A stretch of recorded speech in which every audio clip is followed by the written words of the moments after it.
brand new booking agent, Anna, who is our regular Discordian, and she was on the weekend, and I think the show from the Discord may still be on. But anyway, she said, you have to talk to this guy named Mike, code name or pseudonym on YouTube, Stellium. Stellium. Sorry, say that again? Stellium. Sorry, Stellium. I'm thinking of, I don't know what I'm thinking of. It's a program for doing astronomy. Oh, Exactly. right. Yeah. Okay, right, Stellium. Because I thought, so she thought there would be some overlap. And one of the ways we want to grow the channel is to talk to people slightly outside our Overton window. And maybe if you're looking at a Venn diagram, there are crossovers and synergies that we can create. No, this is not New Ageism. And maybe extend our audience, and we could maybe grab some of Stellium7's audience into our realm, because it really is with the algos. I know everyone blames the big system and the algos for not really presenting us to new people. And that's how I found new people. Yeah, just today, I'm on YouTube, a channel that I would be interested in that just started a day ago. He has 1 subscriber. I think it was his first viewer. And YouTube put that in front of me to watch. Now, why was that? You got to wonder. FAKEOLOGIST has been on YouTube and on the internet since 2012, and we cannot grow without people like our special guest tonight, or you guys, our audience, sharing the stream. So that's what happens. That's how it works. So anyway, our special guest is Stellium. He's over there in Spain.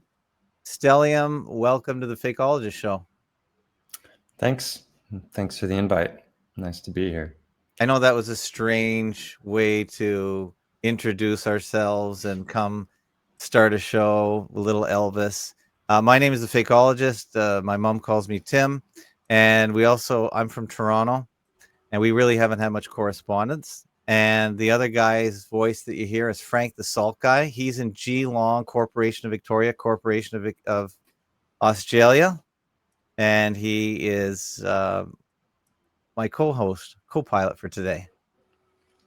So we're spanning the realm. Yeah. And I've known of you for quite a long time, Mike. Oh. Have you? Is that good? I think your work is fascinating. Would you call it stellium or stellar? So how I became introduced to this topic was actually through a fellow... Wait. What is the topic? Boris wants to know. Boris asked a question in the chat. What's the topic? I don't even know. What is the topic? I want to know as well. What is the topic? What are we doing here? What did you bring me for? What did you do to us, Anna? This guest is ready to bolt if you don't do something dramatic, Frank. Let's go. What's the topic? Okay, well, the topic for me is that, I've grown up... We talk about fakeology. I've grown up in a world where I was trained as a mining engineer, a geologist. And when we were taught... And a damn good one. We were taught all sorts of theories about how... rock formations come about and so on. And for me to find people like Mike who have what I think is a very, very sound model about what rocks are and why they're in the shapes they're in. And another fellow called Hangman 108, who I understand you're hanging around with now. 1128. 1128. Yeah, get the number right.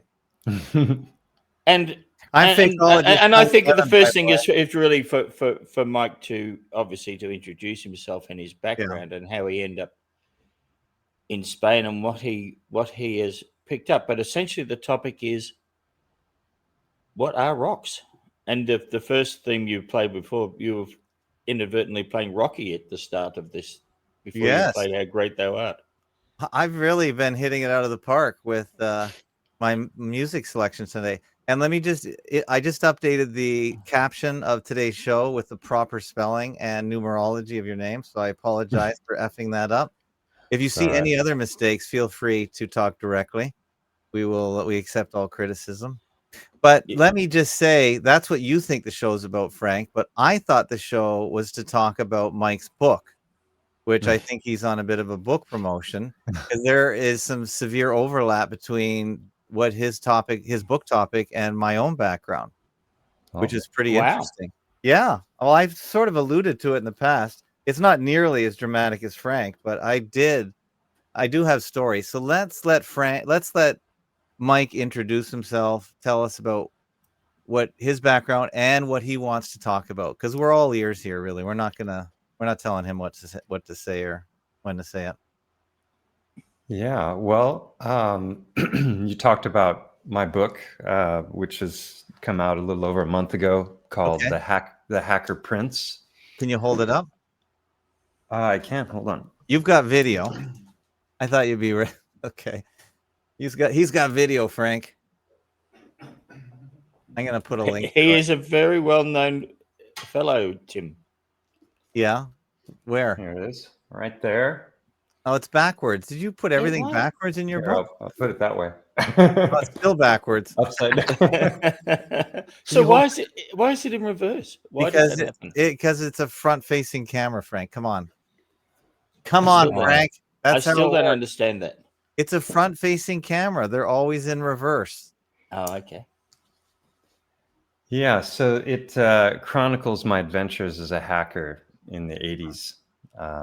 From basically like 13 to 18, I was getting into all kinds of trouble with computers and going on wacky adventures, meeting up with other hackers around the country and doing all kinds of stuff that people didn't even know was possible. And what year eventually that was, well, I got caught for it in 1985. And so I had already, been getting into trouble for 3 or 4 years at that point. And I was caught in Seattle and busted for infiltration of Microsoft and Boeing and some other companies. And a court case ensued. And it was basically a time when the laws were just being written for computer crime. Up until that point, anyone that was hacking the phone system, which was known as phreaking, was they were typically tried under fraud charges and that sort of thing. So I was basically the test case for the new law, which then became a national law a year later, known as the Computer Crime and Fraud Act in 1986. So the Washington state law that I was tried under was basically the template for defining computer crime and then also setting some really hard punishments for it. And that's awesome. So I ended up getting caught and went to jail for the crime of hacking in 1986. I was the first hacker in the world to serve jail time for the crime of hacking. So it's kind of a dubious honor. And yeah, that's what the book is all about. It's a very exciting read and has been released with very little fanfare or promotion. So is this one of your first interviews on the book?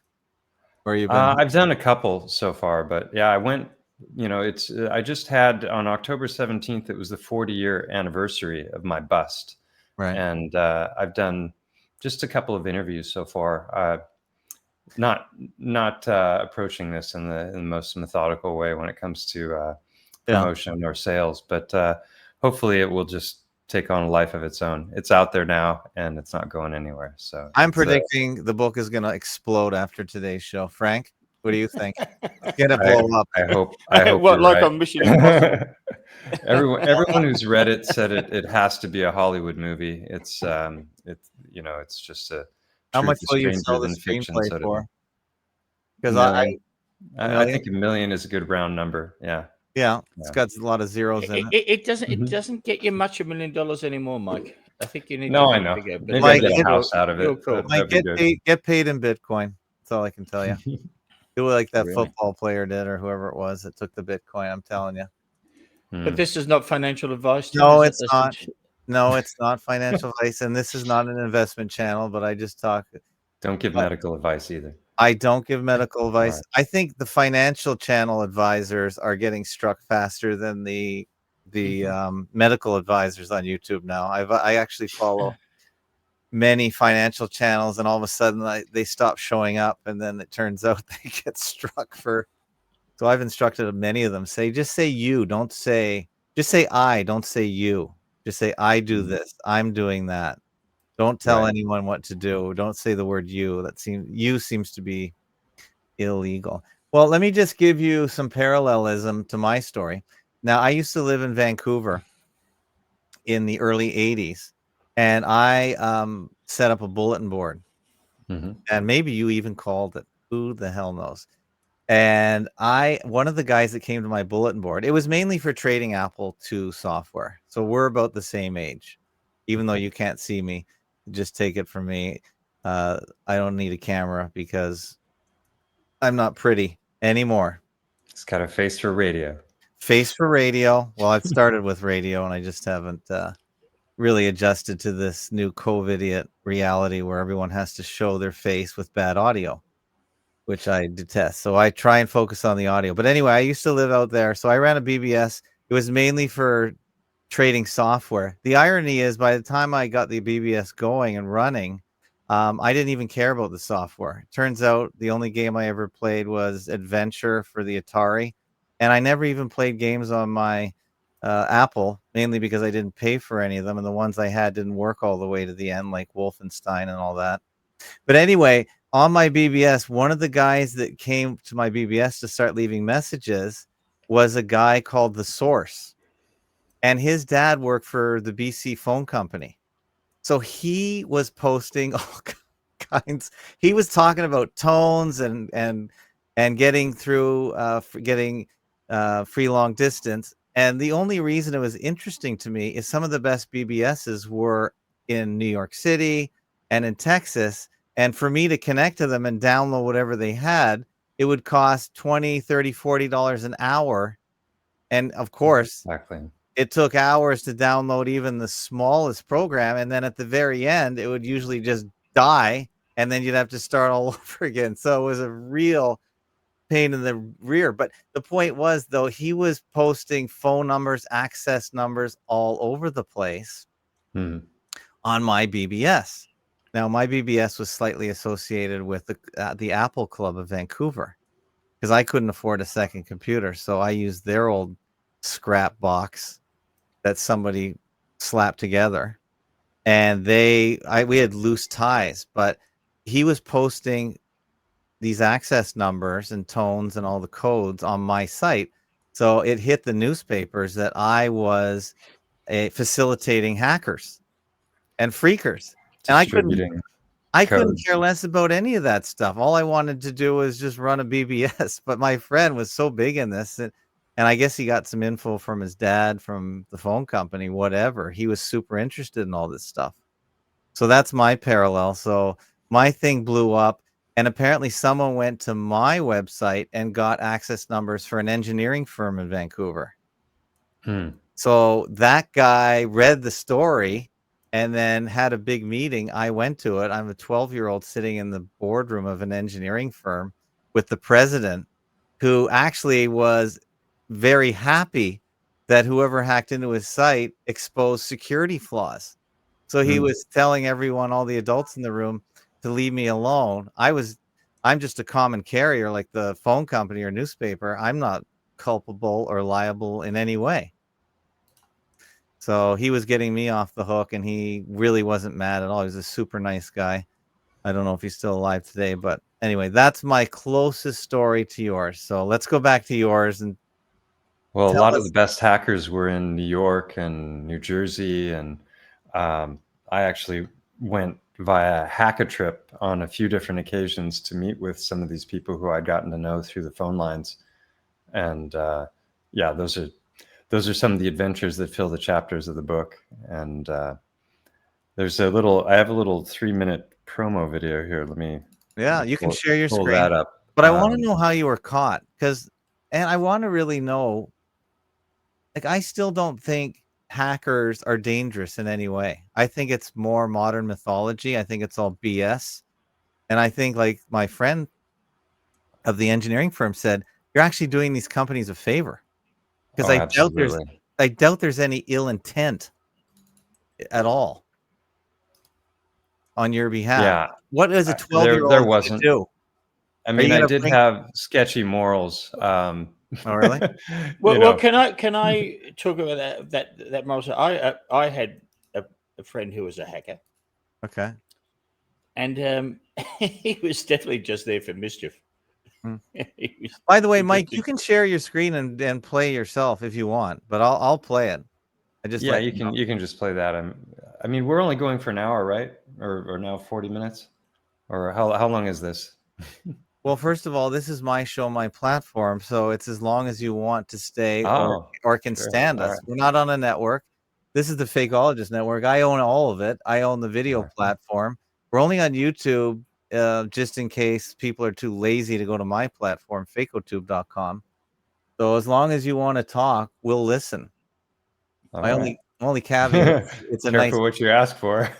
But if you're an interesting guest, and I already can tell you are, we can go for as long as you can stand listening to us or our voices work.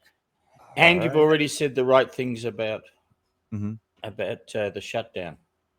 What's he said? Right. He said the boomers. He's talking about people my age. Yeah, you're a Really boomer. dropped the ball and let everyone get jabbed. Yeah. Yeah. Well, they've gone through decades of MK Ultra and Tavistokian programming, so Listen to Absolutely. those you words, can't Tim. blame them. Listen to those words. He's a natural here. Yeah, you are. Have you ever heard of us before, Mike? The Fakeologist site? Not before you reached out to me, no. And I haven't had a chance to dip into your content. I just looked at some of the titles of some of your shows, and I thought, okay, I'll probably fit in. I'm amazed. We've been going for 12 years, 13 years, and you haven't heard of us. This is a real testament to the effectiveness of big tech just keeping us hidden, quiet.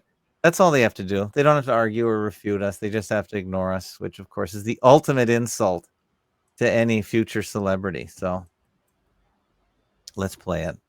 So you should finish that off. Sorry. Go ahead. Go full screen with it. I will. One of the more famous contributors here noted that the opposite of love is indifference. Well, you should have asked. You should have tested him on that. See, you messed up. I'm not indifferent. I'm just lacking knowledge. No. This is how it's. Sorry. This is how it's supposed to be asked of you. He's supposed to say, Mike, what's the opposite of love? Indifference. That's right. What would you have said that? Would you have said that before though? Probably not. You would have said what? I don't know. The default would be hate, right? But Exactly. yeah. But anyone that hates you is more passionate probably than someone who loves you. Let's be honest. And that's why the answer is indifference. Anyway. And that's why Tim says the way that we've been dealt with is just to be ignored. Yeah. Okay, so this is the first frame, Freaker. And yeah, you were talking about tones. Touchstone terrorism. You had calling codes, which were like Sprint and MCI for right. rebates on your phone bills, yeah, which were a hassle because you had to dial a number and then dial a code and then dial the number you wanted. That's right. But there was a whole slew of different technologies. They were the colored boxes, red boxes, blue boxes, white boxes, and each one had different functions. But the most famous was the blue box.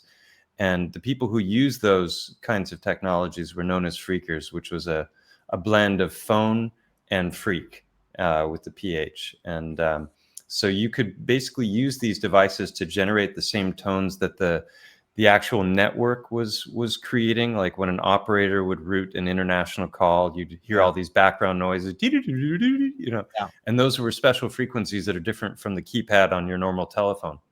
So if you knew how to generate those tones and knew how to use them, you could do anything that telephone operators could do. So we were doing all kinds of crazy stuff back in the 80s before the electronic switching systems came in, which is when they digitized everything and became far more dangerous.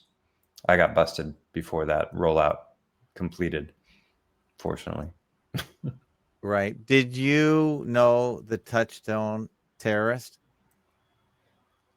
The name rings a bell. There were a lot of hackers that I knew, but There was Captain it's Crunch, also been Ford. right? Captain Crunch was the one who made, you know, the 2600 hertz tone famous, because he had learned about, you know, this, what I was just describing, that you could manipulate the phone system using tones by accident. He was blowing a whistle that was in the Captain Crunch cereal that had 2600 hertz, and when you blew that tone, it would knock telephone operators off of their trunks, and they just thought the line got disconnected, but you actually were on their line, and then you could do anything you wanted if you could use those tones as if you were an operator. So yeah, he was one of the absolute first. I talk about him and another guy named Joe Ingressia, also known as Joy Bubbles, in my book, who was a blind boy who kind of figured this stuff out because he was so, you know, good at hearing these tones and replicating them. Could he replicate them himself with his own voice? I'm not sure if he could do it with his voice, but he was able to really just figure out a lot about how the telephone system worked just by listening to it. Yeah. Yeah, well, that's sort of common when you're missing a sense. Every other sense is super hyper or amplified. So yeah, you have a lot more time and brain space to expand those areas. So that does make a total sense. That's why I always wondered, how the hell did Helen Keller, who was deaf, dumb, and blind, do anything? Answer: fake story. Yeah, and why did she have an English accent? The How only do you thing develop an accent if you're deaf, dumb, and blind? The only One thing can that go- makes sense is it's fake. It's fake. And hence that's the name FAKEOLOGIST. Everything's fake. Everything is fake until proven real. So let's And just Frank as well. Yeah. I of make course. no claims to reality. I'm at the edge of reality, as Tim's. All right. So you're Mike, you just automatically in the fellow reality hackers category. Mike, you just got the channel struck because you're an anti-Semite. Automatically, you just uttered the words. So now we're off the air. I'm And not against Arabs. I don't know what you mean. Yeah, exactly. So anyway, you had to go there. Who was saying? My daughter's going to Washington next month. She's all upset because everything's shut down. And I asked the bot, I said, what museums are shut down in Washington? And they gave the whole list, almost all of them, including the Smithsonian. But they said the one that's open is the Holocaust Museum. That one is not shutting down. So I asked the bot, I said, does the government fund that museum as well? Oh, yeah, they do. But they figured out ways to keep it open. So there's something there. There's a there, and that's for Jim Rizzoli, who's our resident Holocaust expert here on Wednesday. So that's for you, Jim. But he thought that was interesting. But anyway, the track. Oh, you're going through your presentation. Sorry, keep going.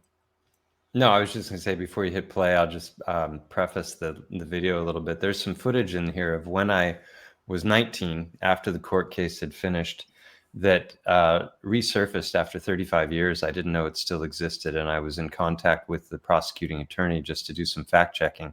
And part of my plea bargaining agreement was that I agreed to meet with a bunch of heads of security, and a couple of the intelligence agencies were there, and they basically grilled me for a couple of hours and filmed the process, asking me how I did the things that I did. And they tried to get me to snitch on friends and stuff, and I told them to take a hike when it came to that subject. But yeah, so that it's fun that this video came into my life after they couldn't flip you for no jail. You're loyal right to the end. The Cosa Nostra of freakers.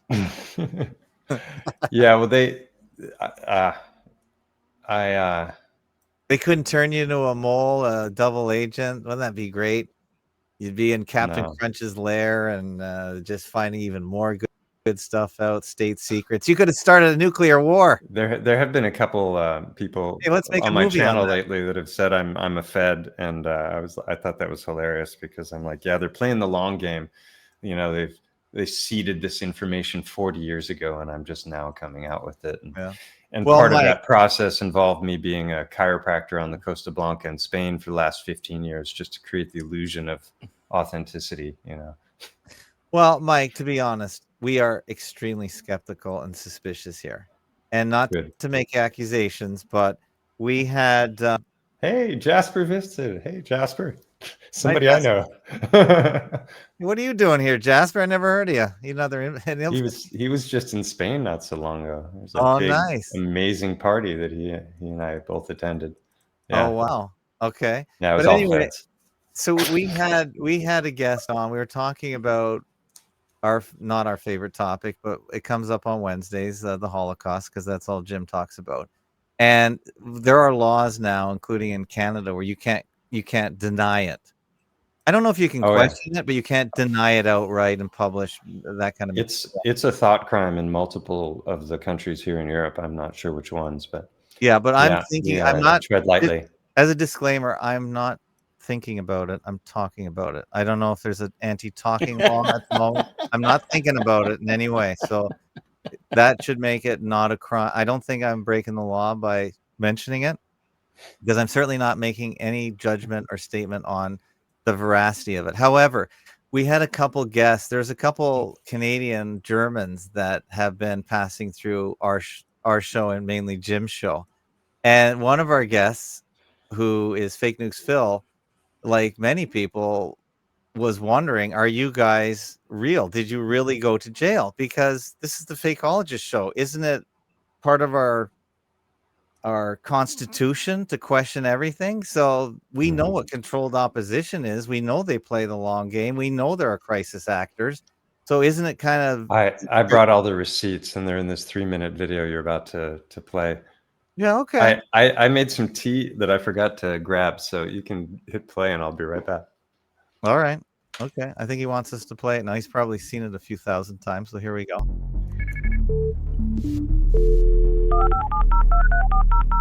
Frank, that's your phone. Oh, never mind. I remember all that.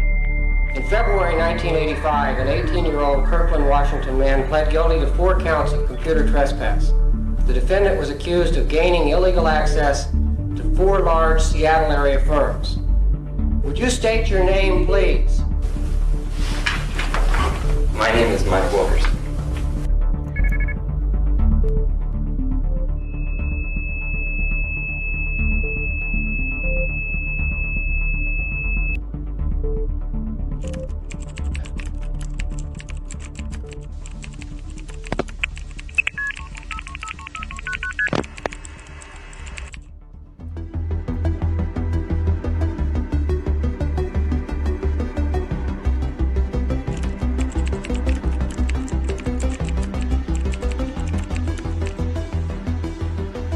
Usually they have the way it's set up is you dial in on one line and it calls you back on another so that you can't. It's supposed to be the ultimate security.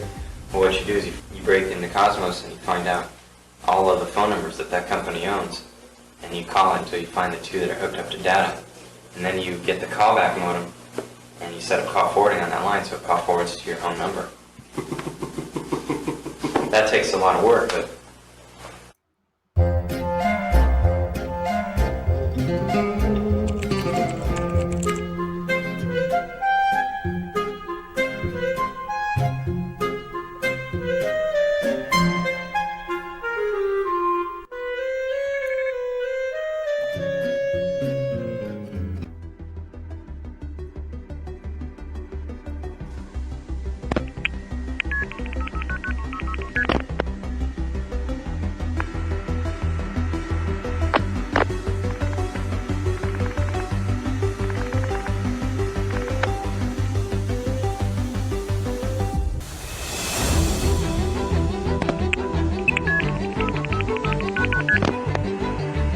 having been caught, you have this invulnerable feeling.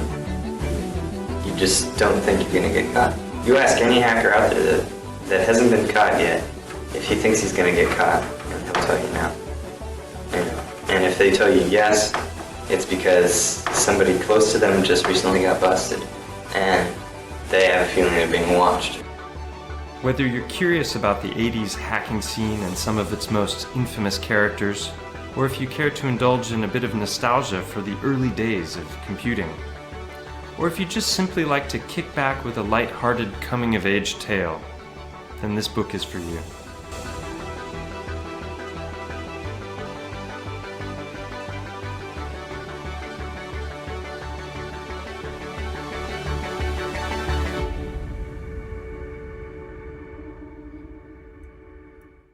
Wow, that's Fed.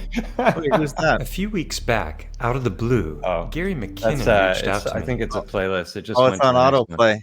Okay, good. Yeah, so that guy, he was one fantastic. of the most famous hackers in the world for over a decade. He's in the UK, and he posted a comment on my channel like a few years back, and I recognized the name and wondered if he knew about my hacking past or if he was there for the research, and he didn't know about my past. So I sent him that 3-minute video, and he's like, "We should talk." And so we scheduled a video call and decided to just record because we figured it would be an interesting conversation for people to hear. So I posted about the first hour of what was really about 5 hours of talking, and that's awesome. on my channel as well.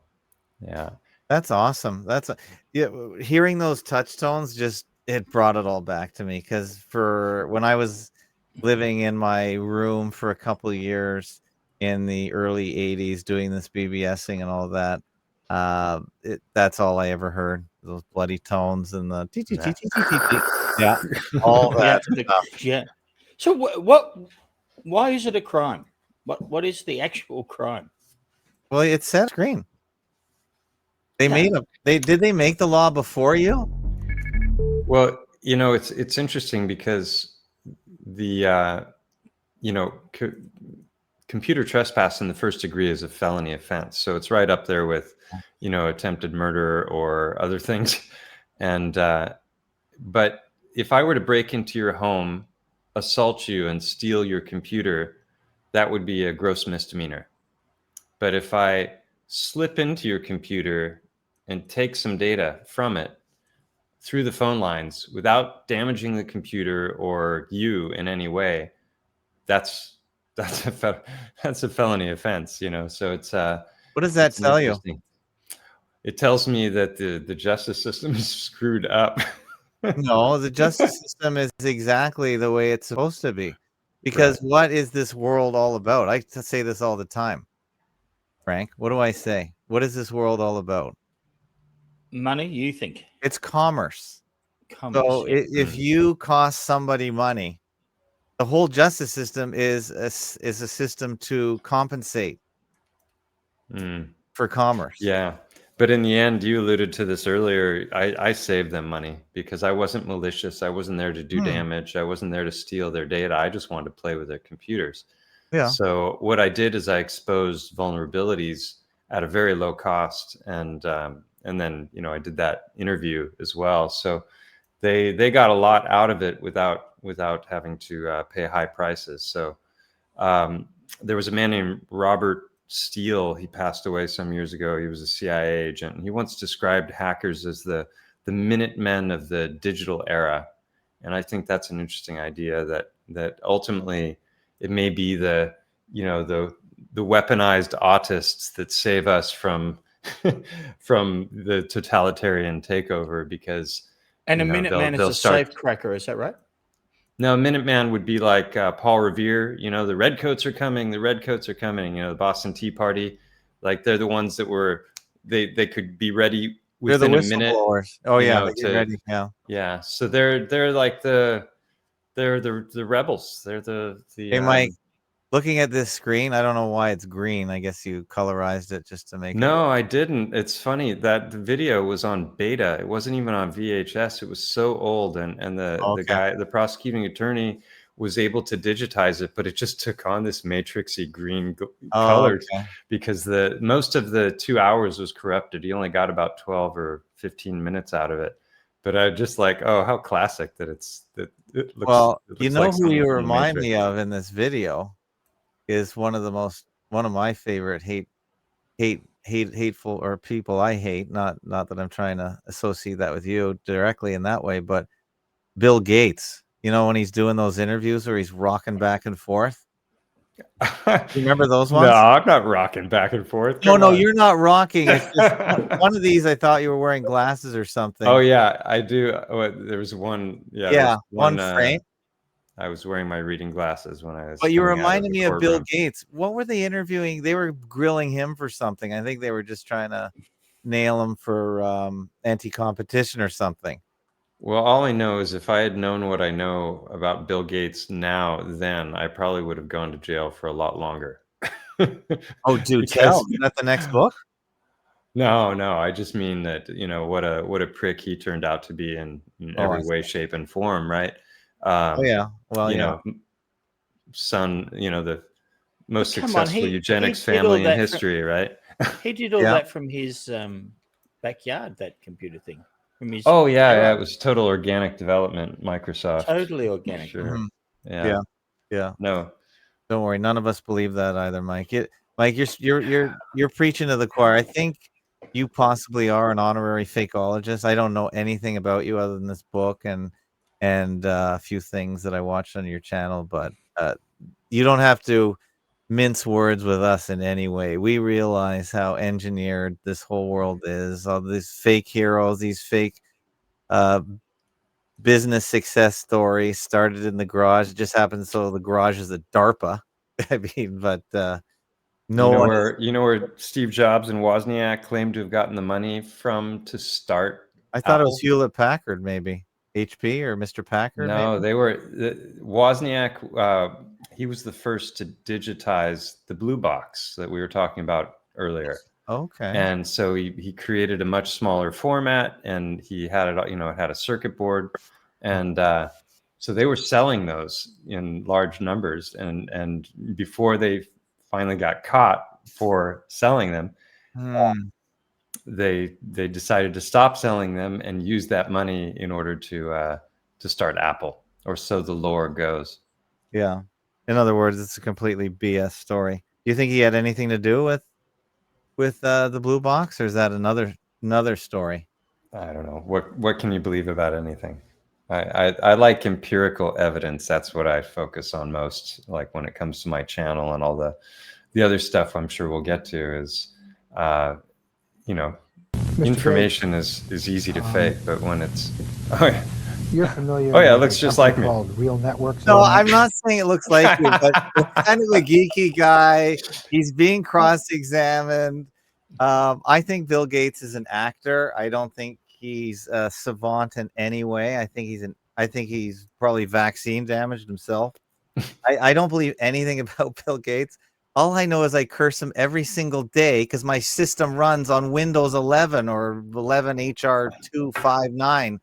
Every day he's in my life. I wish I could get rid of him, but I know I'm not switching to Linux. But this is sort of what it reminded me of when you take. Not that you were anything. He's just the kind of guy you'd love to hate. Oh yeah, he's so hateable, isn't he? Yep. He's such a fool, and he's probably actually pretty stupid. That's my take on it. He's not too smart, but And is it a guy? well, I'm not going to go there, but whatever. Yeah, I know we've talked about his unusual body. I noticed this this hacker. I wouldn't be surprised about the FTM. That comment from Boris wouldn't surprise me one bit.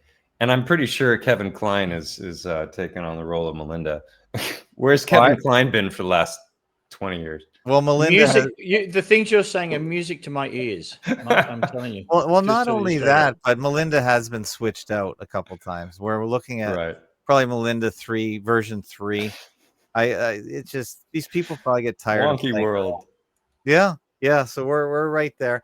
And the other FDM is probably Elon, because he's sort of our new hero that has been given to us by the military-industrial complex for sure. Mister, you can tell it's real because it looks so fake. Yep. Exactly. And one of our favorite guests here, in case you've never heard of him, is called Mr. E. Mr. E is one of my favorite video content producers, talking about the Androgynes, FTM, MTF. So, he's a regular here. So we're well up to date on that topic as well. We are up to date on most topics of fakery and fakeology. So There's not much that can throw us off. Well, hopefully I can bring something new to the mix. Yeah. Well, no, I really think this is an interesting story because, like I said, there's sort of parallels with what I was into or what I got intersected with. But how did you get caught? Let's ask that question. Who turned you in?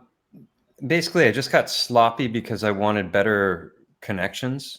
When you went through the Sprint and the MCI codes, it created all kinds of line noise, and so you get garbled stuff on your screen, and then the line would drop easily. And so I had gotten into so many different computers and never suffered any consequences. So I just kind of got sloppy and intermediate syndrome. I wasn't one of the best hackers out there, but I was learning very rapidly, and a lot of the people who were the best were friends of mine. So I was on track to enter into the upper echelons of the hacking world. But basically, I had different like macros that were programmed in. So when I would get into a server, like one of my favorites was the VAX11785 from DEC.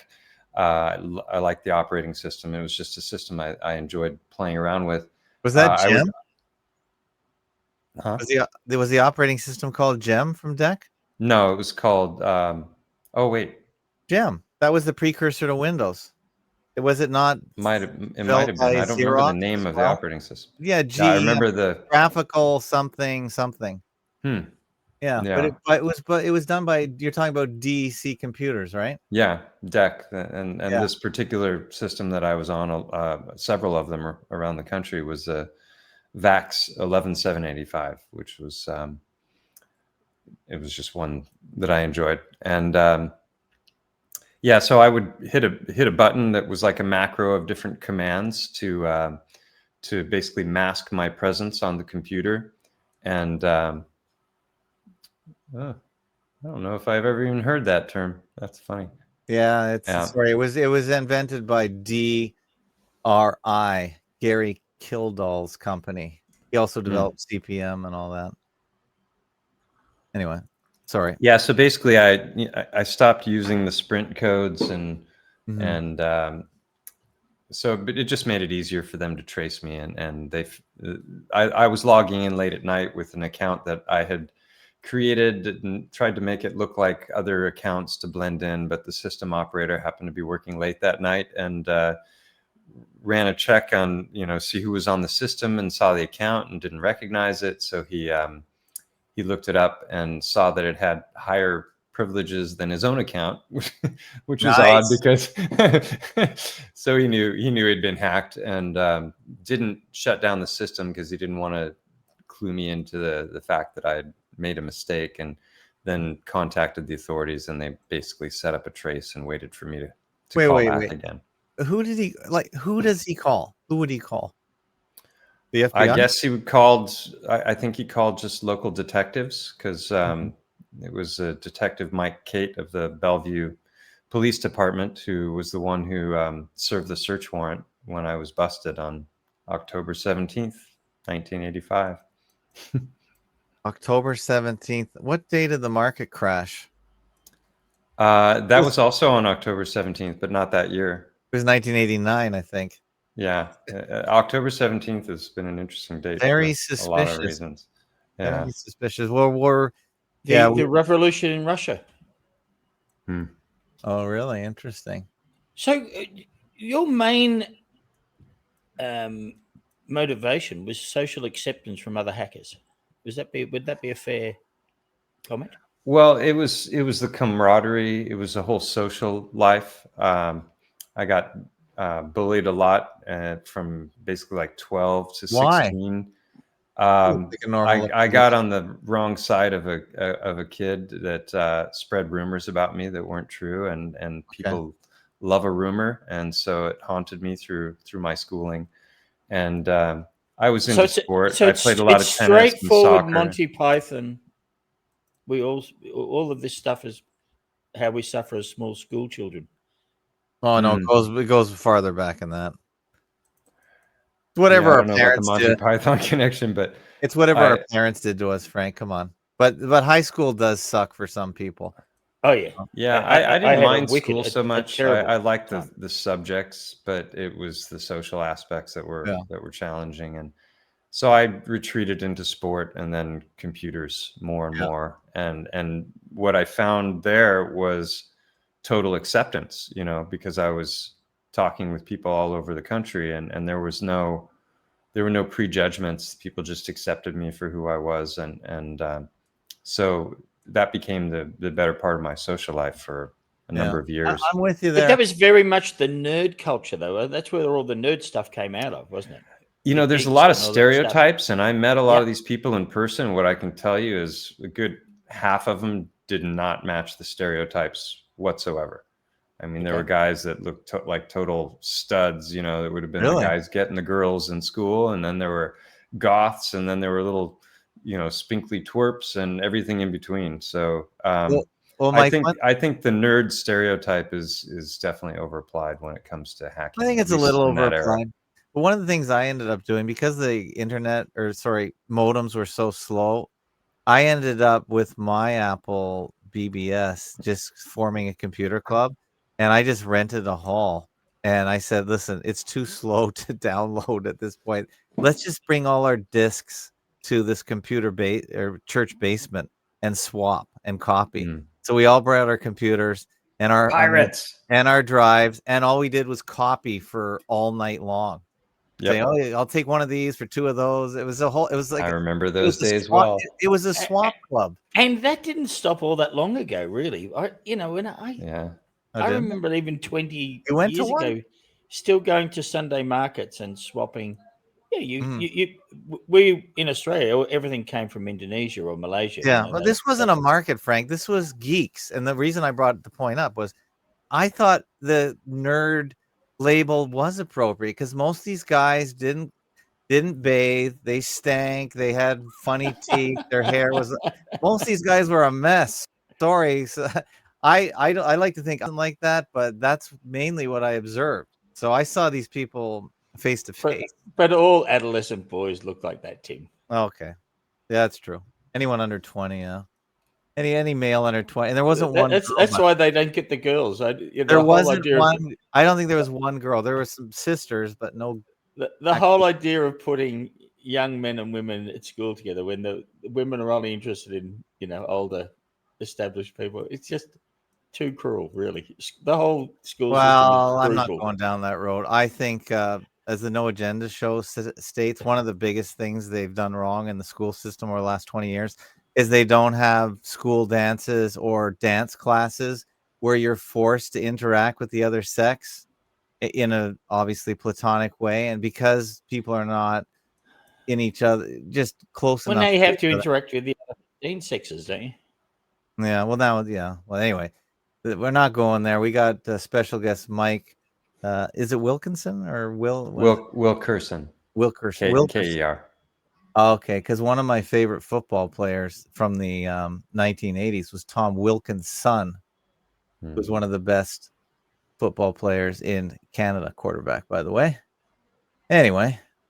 But it's I guess the No interesting relation. part to me is, I mean, do you talk much about the the societal aspects of how you got there? I mean, you were effectively created by the system, weren't you?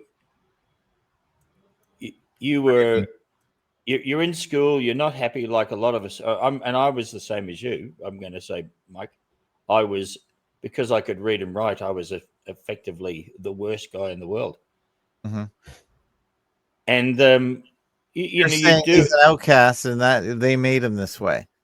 But they didn't make him phone these companies, Frank. Come on, stop making excuses for Mike. But they created they created their own vulnerabilities by moving away from people and into machines. Mm-hmm.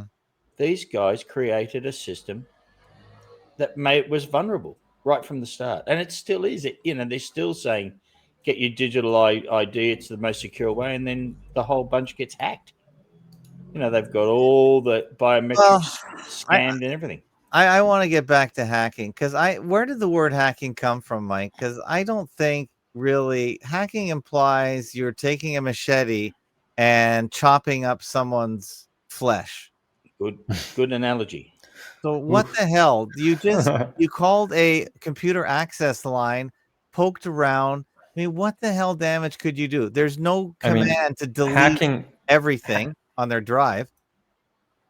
right around the time I was busted, there was a flip with the term hacking, because up until the mid 80s, it had always been a positive term. And, going back to, like, I think the most famous first hack is the Cookie Monster at MIT, where somebody had put, something into the system. So every once in a while, the entire server and all of the nodes would just stop functioning. And then it would say on the screen, "Give me a cookie." Well, that's And funny. and for a long time, they couldn't figure out how to deal with this. And they tried shutting the thing down and starting it back up. But basically, someone realized at one point that they could type the word cookie in and hit return, and the system would come back up. So that went a long time without being found. But hacking had more to do with like hardware and people that are just, the classic basement lore, where they're in their garage or the basement and they're just toying with tech, and then they come up with some innovation. So it was always a positive term, but kind of like woke went from being a really good thing to being a really bad thing in about a year. Similar thing happened with hacking as a word. Hack version 2. Oh, hold on. Version 1 of hack, according to etomonline.com, to cut with chopping blows. Kerka 1200 from verb found in stem of Old English. Tohakian, hack to pieces from West Germanic hakon, source also of Old Frisian hakia, to chop or hack. Dutch hacken, Old High German hatchen, German hacken from pie root keg, hook, tooth, perhaps influenced by Old Norse hogva, to hew, cut, strike, smite, etc. I think we get the point. And hack version 2, illegally enter a computer system. By 1984, apparently a back formation from hacker. Related, hacked, hacking, 1975 in this sense. Earlier verb senses were to make commonplace, 1745. Make common by everyday use. Use a horse for ordinary riding, all from hack. So wow, this really was, you helped create the verb version 2. Way to go. Thanks. You should have credit in there. Is your name in here? Pioneer. You get money for that. But you were the first person jailed or charged with this particular crime. I am. It's a okay. So where did strange thing to be able to say, but it's true. The fact that you are not the most famous man on the planet is he will be. astonishing. Who's going to play you in the movie? Who do you want? Well, if it happens soon, I think Timothy Chalamet would make a good one. He still looks pretty young. He looks just like I did at that age. So. Oh yeah, you have to get someone age appropriate, right? Yeah. Okay, so you couldn't do it yourself because you're too old now. No. Okay, my son could have done it a couple of years ago, but he's getting too big and mature looking. Oh, okay, yeah, he can't do it either. So anyway, so you were caught. The Bellevue, which I guess is a suburb of Seattle, police came over. They're busy. They come from, a stabbing or a shooting over to your place, and then what happened? Did they pull you out of your closet? There was a knock at the door, probably like 9 a.m. And I was asleep at the time. And they came in, served a warrant. And I don't want to go into too much detail about that particular thing, because there's some interesting stuff that happened. Why, is there a lawsuit involved now? No, I just don't want to give away parts of the book. Oh, okay, yeah. Well, everybody buy the book and don't ask me for the PDF because I don't have it. Yeah, I need to put a torrent up there on Pirate Bay just to beat someone to the punch and absolutely pay homage for all the stuff I pirated over the years. What about value for value, man? Come on. You know about that? Totally. Yeah, I need to just edit the PDF so it's got like a, hey, if you like this, please consider donating, and then just give it away for free for the people who still use those technologies. Don't say donation. That's a dirty word. Say, did you get value then you pay back value. That's a better way of looking at it. Donation. Yeah. Sounds like you're a charity case. You're not. You just want fair value for what the Good person point. can afford. I like the Not everyone reframe. can afford. I'll send you a couple Satoshis. Someone asks if I knew a hacker named Resonator. No, I didn't. Yeah. Yeah. That's And actually your former neighbor. That's And then someone was talking about Mark Sargent claims he was a hacker too. I don't know if that's true. I know he was like high-level video game guy, but I don't know about hacking. You know about Mark Sargent? Oh yeah, I've met him. Oh, have you? Wow. And what's he like? He's a very, very nice guy. He's exactly as he seems to be in person. If you've watched any of his videos, he's pretty congruent and consistent, I would say. Did he give you any dirt about flat Earth hot potatoes? That chickie with the red hair? Yeah, I'm very suspicious. Patricia Steer and Robbie Davidson and Paul on the Plane, they all flipped on the same day. Two of their farewell letters to Flat Earth had paragraphs that were identical. And, and all three of them were under investigation for SEC violations that were related to a crypto coin that they had been promoting. Yeah. They did something like 20 plus streams about this particular coin. So I think that there's probably coercion involved in their flip, because it was an epic cash. Apart from Jaron, anyone who's ever gone from the globe to globe skeptic has never gone back. So I hope it wasn't epic cash. I hope that wasn't the crypto. That was our little dabble back in the day. I don't know the whole story. I find the whole flat Earth content creator sphere boring. It wasn't my thing, wasn't my jam. My only involvement, which you may or may not know, is I was apparently the first guy to call Mark Sargent's phone number while on the air. So we did an interview right then and there. I was just phoning around with my Skype back before Microsoft destroyed it, and he picked up the phone. I was surprised. I just watched his Flat Earth Clues, so I just thought for shits and giggles I'd give him a ringy dingy, and I recorded it. So people thought I was part of the whole thing, which I'm not in any way. But yeah, he fully doxed himself from the first day. Gave his address, phone number. Pretty interesting. Yeah, well, I don't know if he's real or not in the terms of what his agenda is. It's kind of strange to this day, but we have had him on the show a few times, and he's very, very cordial and very interesting to talk to. And actually, we should look him up again and have Frank on, because Frank's a big flat earther, of course. Well, I am only my view is simply this, Mike, just to bore you. My view is that everybody assumes the Earth is flat for all practical purposes. Everybody assumes it? Yeah, everybody. I mean, it's an assumption. No, it's assumption in engineering is what he's saying. Oh, yeah, of course, yeah. There's all the military manuals and flight manuals. They're all that stuff. No one actually uses the spinning ball model for anything practical, including engineering. Not even the pilots. Not anybody. Anyone that jumps on a plane and flies. But snipers.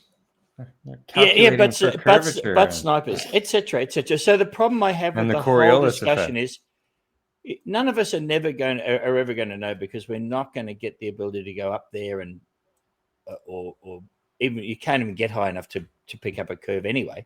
But the whole point remains that no one uses this thing. We don't say, oh, while I'm flying from Madrid back home to Seattle, the planes moved back to where Madrid was while I was up in the air. No one ever worries about that. Frank, have you guys ever looked at this website, flightradar24.com? Yeah. Isn't it funny how flight aware. And if you put that on a circular map, you'll see that there's flights. No flights they're all straight lines. Yeah. And there are no flights flight routes. or the South Pole. Flight routes disprove the globe. Where are all the Yeah. planes down here? Well, Yeah. you are never going to disprove the globe to the satisfaction of the average Joe, Mike. It's a No, but futile it's task. definitely a topic that's gained But- steam despite heavy Yeah, algorithms. absolutely. If you can get people to acknowledge, at least to themselves, that they've never used this spinning ball model, that would be helpful. But you can't even get people to acknowledge that. Why do you think they put flight highways in the sky? For instance, look at these planes that are going from South America to Western Africa. Why do they take a certain path across the ocean, do you think? And why do they have to go into the northern hemisphere? You get these flight routes where they're going up and then down like that. right here. And- Yeah, But this when you is- look at it on an azimuthal equidistant, it's the straight line. So, yeah, flight routes definitely lean in favor of a disc shape rather than a sphere. But what I wanted to say was, I think when it comes to flying over the ocean, they take certain paths because they have to put communication devices on the ground to communicate with the planes. Since satellites are fake and space is fake, it has to be ground based. So they have to follow a path where they can be in communication with whatever devices are floating in the ocean, or beacons or that kind of thing. And there is a large part, Tim, I don't know if you're aware, but there is up until, as far as I know, it's still the case, that you lose contact on the flights between Australia and South America for quite some time. Right, because do they fly this way over the South Pacific, or They claim to, but no, they actually fly more or less to they fly up and down? yeah. No. Wait, like you'd think there'd be flights from But there is a Africa to flight. Argentina, and they claim there are, but There is a I've flight never. from Melbourne to Santiago, but it runs along where they lose communication is there's a jet stream, a circular jet stream okay. that runs around the Antarctic. That's where the fastest winds are, and they just pick up those breezes. Oh and wait, go- as you can Tailwind. see, there's nothing going on in the South Pacific or the Southern Ocean. Nothing. There are no flights. This is a live map of all the alleged planes flying. I mean, I'm sure all and the there's elites aren't on this nothing there map. right now. There's zero. This whole section's empty. Where's this guy going? This guy is going. I love this where you can click on the plane. He's going from Papeete to LA. Now, I don't know where Papeete is. Papeete is a tropical island, more or less, where that. From right here. That's in the South Pacific. Papeete. Oh, yeah, French Polynesia. Okay, he just took off. That's probably why all these neat colors are there. Okay, so there you go. But other than that, there's really... Wait, here's somebody. Where's he going? He's going from Santiago to Mataveri. Where's that? Anyone know where Mataveri is? Never heard of it. Me neither. But anyway, there's some action. Wait, there's one down here. Where's he going? Okay, here's Santiago to Auckland. Okay, so there are. Right. So look at the direction he's coming from. Right. It's Santiago to Sydney, right at the same time. So why he looks like he's heading straight up there, and he's come from New Zealand. So how did that work? No, he's going from Santiago to, so he's sort of angled this way. So let's keep an eye on these guys. But you see what's happening there. He is following. There's a jet stream. Okay. That is, if you imagine now the azimuthal projection, as Mike said, the winds circle strongly around that circumference. Okay. And that's what they pick up. Yeah, there's you can see the winds aloft through, they probably say it's satellite imaging, but if you look at the high altitude winds on a sphere, they're swirling all over in this way that doesn't make any sense really whatsoever. And then when you see the same exact data projected onto the AE map, you have concentric rings that are rotating in opposite directions. All of a sudden, it has total order to it on an AE map. So it's really easy for them to map things around a sphere, digitally, but doesn't mean we're on one. And the other problem is that particular projections that was commonplace got taken off when all this blew up. Yeah, it's been reproduced on David Weiss's app. I don't know if you've had him on, but no, he has an app called the Sun the Flat Earth Sun, Moon, and Zodiac Clock app, which is, he has poured probably hundreds of thousands into this, the development of this app. And it's fantastic for bypassing all the algorithms on YouTube, because it's got all of the most commonly asked questions when it comes to the whole Earth shape debate. And then when you click on the questions, it gives you playlists of all of videos that you can't find, even if you type in the exact name to find the video. And it's got a friend finder and, meetups and all sorts of things. It's pretty comprehensive. And one of the things that he's added to that is this data collection for the winds, and then you can choose the different mapping formats, so you can look at it on a globe. That, as soon as the flat earthers came across that information on whatever the map site was that was from the government, they took off the AE bit, and they took it off. Yep. Yeah, it's like, why would you do that? It was always there before, and suddenly it wasn't anymore because it didn't fit their narrative. So somebody's managed to take all that data, which is still available, and map it onto the AE map again. And it's very interesting how much order it has. Yeah, okay, someone asked, please tell us your thoughts on gigantism, which is one of the big themes on my channel.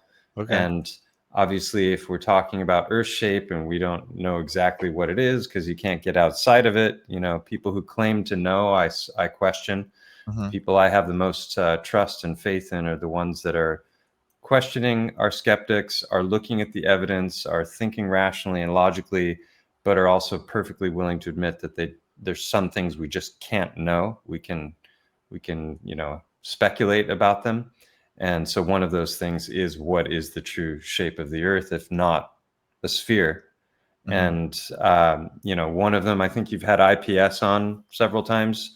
The Infinite Plane Society is the idea that it just extends outward forever. IPS is a favorite, and he's now a regular Monday guest now. We're doing a Monday show now. So yeah, I haven't seen anything from him in years, but I saw some videos a long time ago. But he's great. So are we inside of a sphere? Like all of the ancient cosmologies were talking about the cosmic egg, in which you have the celestial dome, and the luminaries are moving around within that. Sometimes it's concentric spheres, but all of them had this disk in the center of that, and that is what the ancients believed that we were on.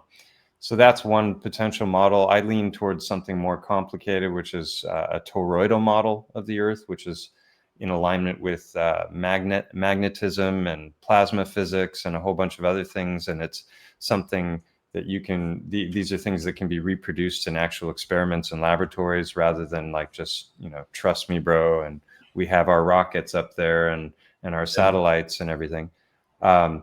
So I don't assert Earth shape, but I definitely believe that a lot about the nature of this realm has been hidden from us. The past has been rewritten and changed.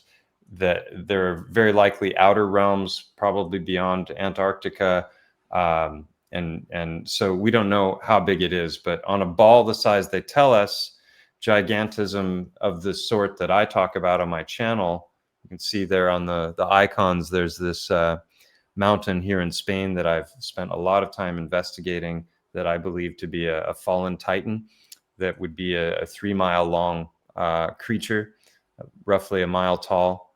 There's a 90-second teaser video or that you could let's see. This section of this playlist. Oh, it's that. The first 30 seconds of that is basically a summary.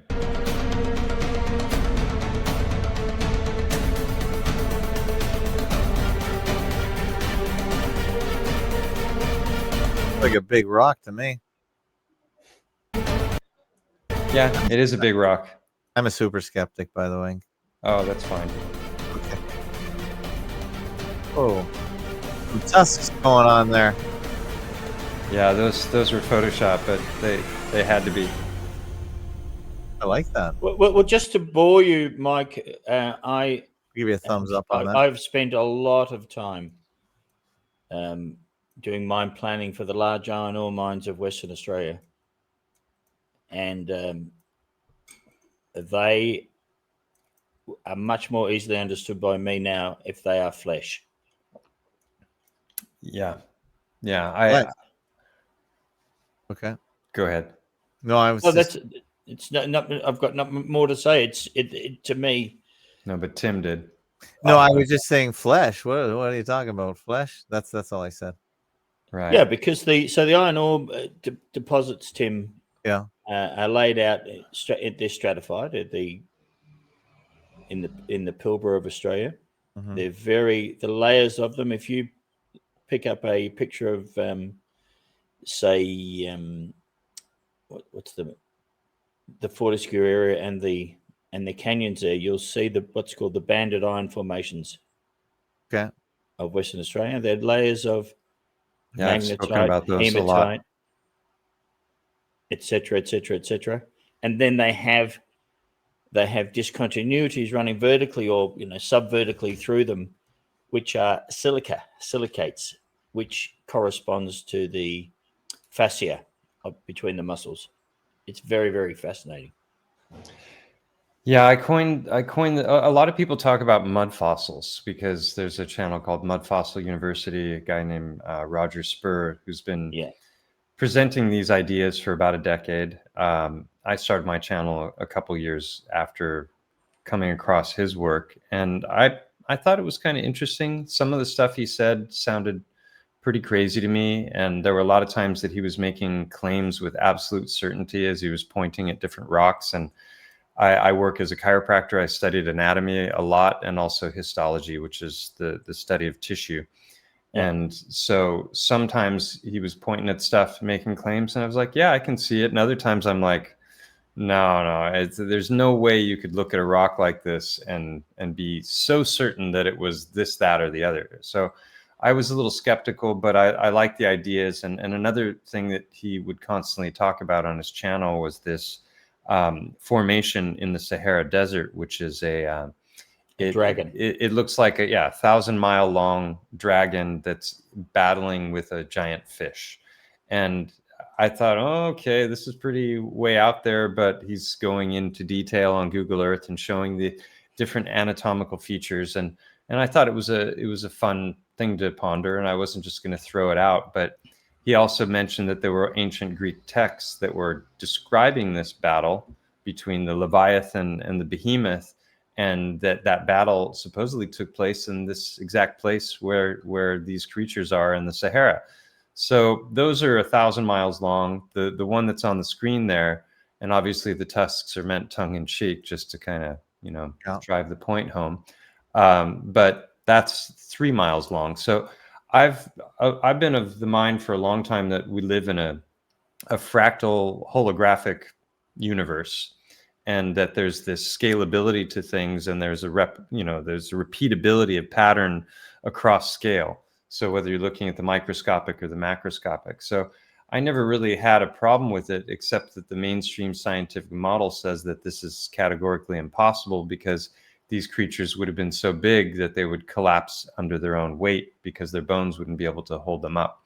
So that's why they tell us that the myths and the legends and the fairy tales and the religious texts also, like the Bible, the apocryphal texts that were removed, like the Book of Jasher and the Book of Enoch, these texts were just superstitious, created by the minds of primitives who didn't really understand the true nature of the realm, and they didn't have access to all of the technology that we do today. And so we know this, that, and the other.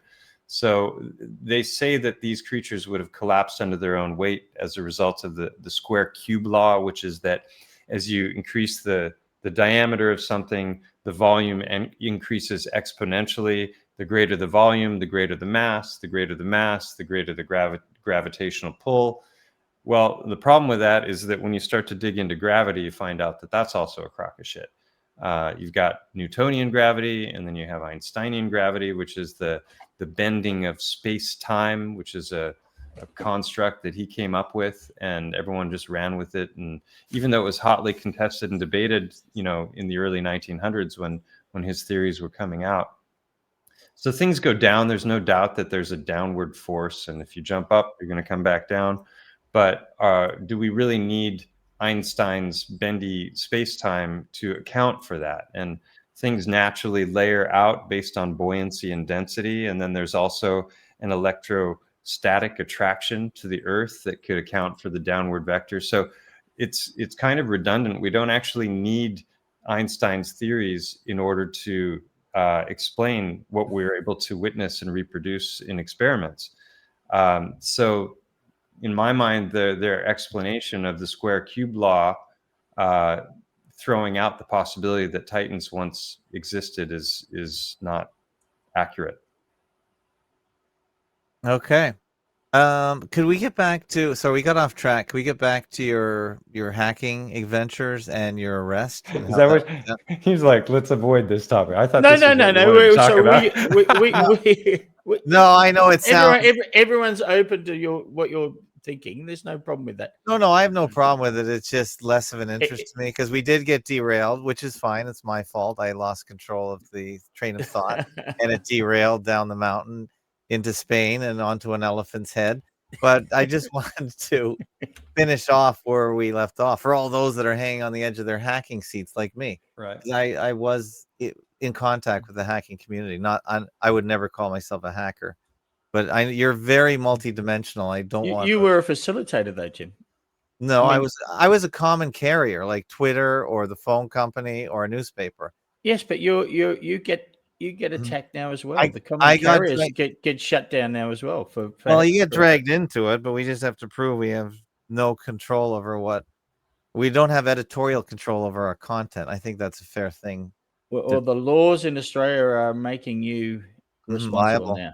Yeah. Sure, I'm sure. Well, screw Australia and Canada, where I live. But and we'll get to why Mike is over in España there.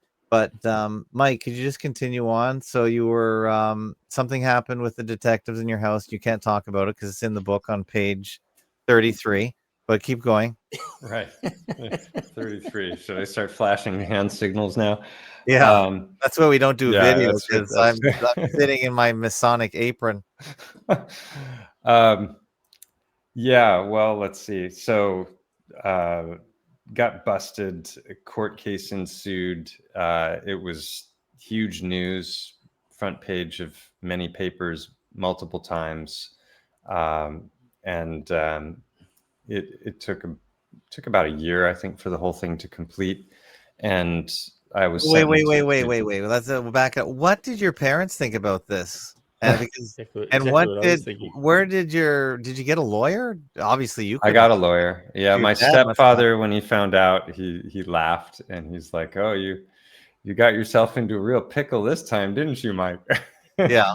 And then my mom was obviously worried. Yeah. That, it could go badly for me, or it might mess up my, future in one way or another. But in general, I mean, it wasn't like I was. Yeah.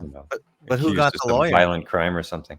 Well, my stepfather's mom actually worked as a secretary at the law library of the University of Washington, which was a very fortunate thing for me. Yeah. It was interesting because the place where I was caught was literally just down the road from her. And I had visited I grew up in California, and I ended up in Seattle coming back from one of these hacking adventures on the East Coast, and people that I had met and had started working for as a computer consultant in Hawaii. They were doing business in Seattle at the time, and so I was heading back to Maui where we lived, and they're like, "Oh, can you reroute your flight through Seattle and come and hang out? We're going to be here for a little while." And I was like, "Sure." And so I ended up in Seattle for a few months before I got caught. Mm-hmm. And when we were coming from the airport and we were driving in, we went across this bridge, the Evergreen floating bridge, goes across Lake Washington. Mm-hmm. And as we got closer and closer, I'm like, this reminds me of where we visited a few years ago when we were on a road trip in my parents' VW van. and we went to visit my stepfather's family. And we got closer and closer, and it turned out that this condominium that these guys had rented was literally on the same road that my step grandmother lived on. So that was very fortunate, because when after getting busted, I eventually ended up staying with her for a period of time. But she also happened to be a secretary at the law library, so she was the one who found somebody. That could represent me as my lawyer. Could see pictures of him in that little preview video that you showed.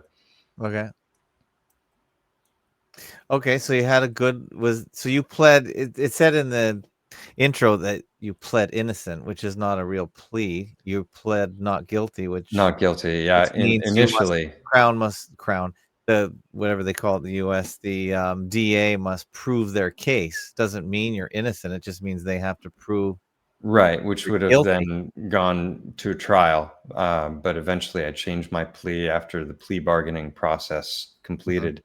It was just a way to buy some time. My lawyer and I were both very shocked by how much press it received. Let's see. Hey, wait a second. When was the War Games movie out? Was that before that was 1983. I'd already been hacking for like 2-3 years at that point. A lot of people are like, "Oh, this must have been based on you," but it wasn't. Yeah. So you were hacking before the movie? I was hacking before the movie, yeah. But I got busted like After 2 years the movie. after the movie came out. That movie really spurred a lot of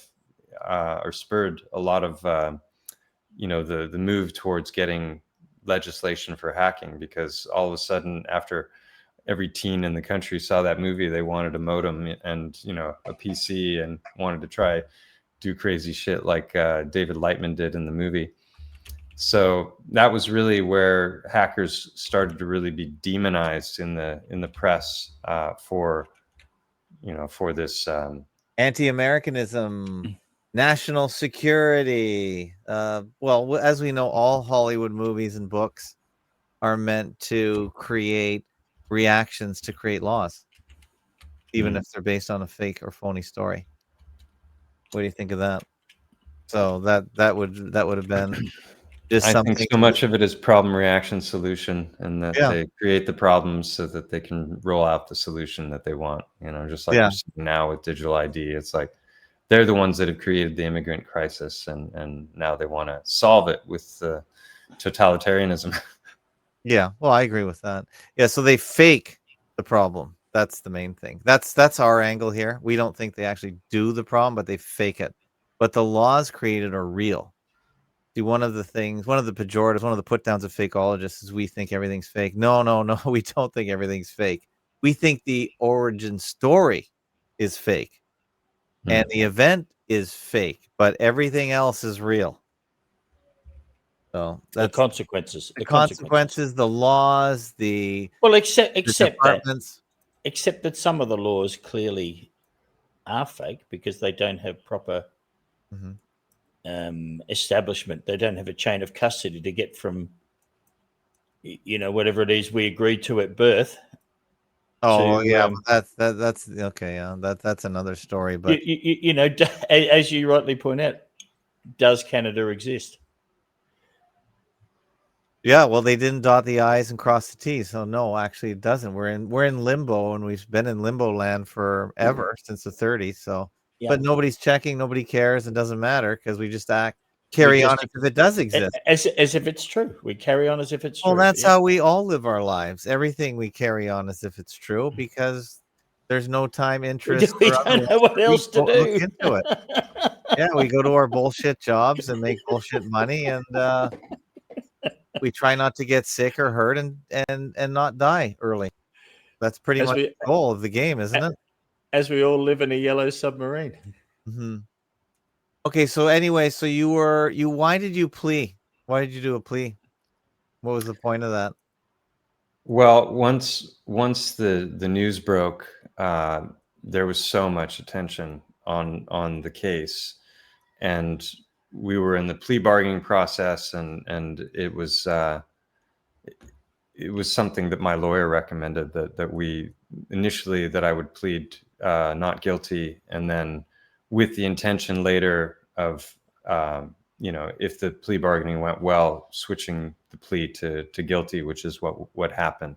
So yeah, I mean, when I came out of the courtroom at the arraignment, there were 4 television stations and like a wall of reporters with cameras flashing at me. It was a bizarre experience, and It's like a movie.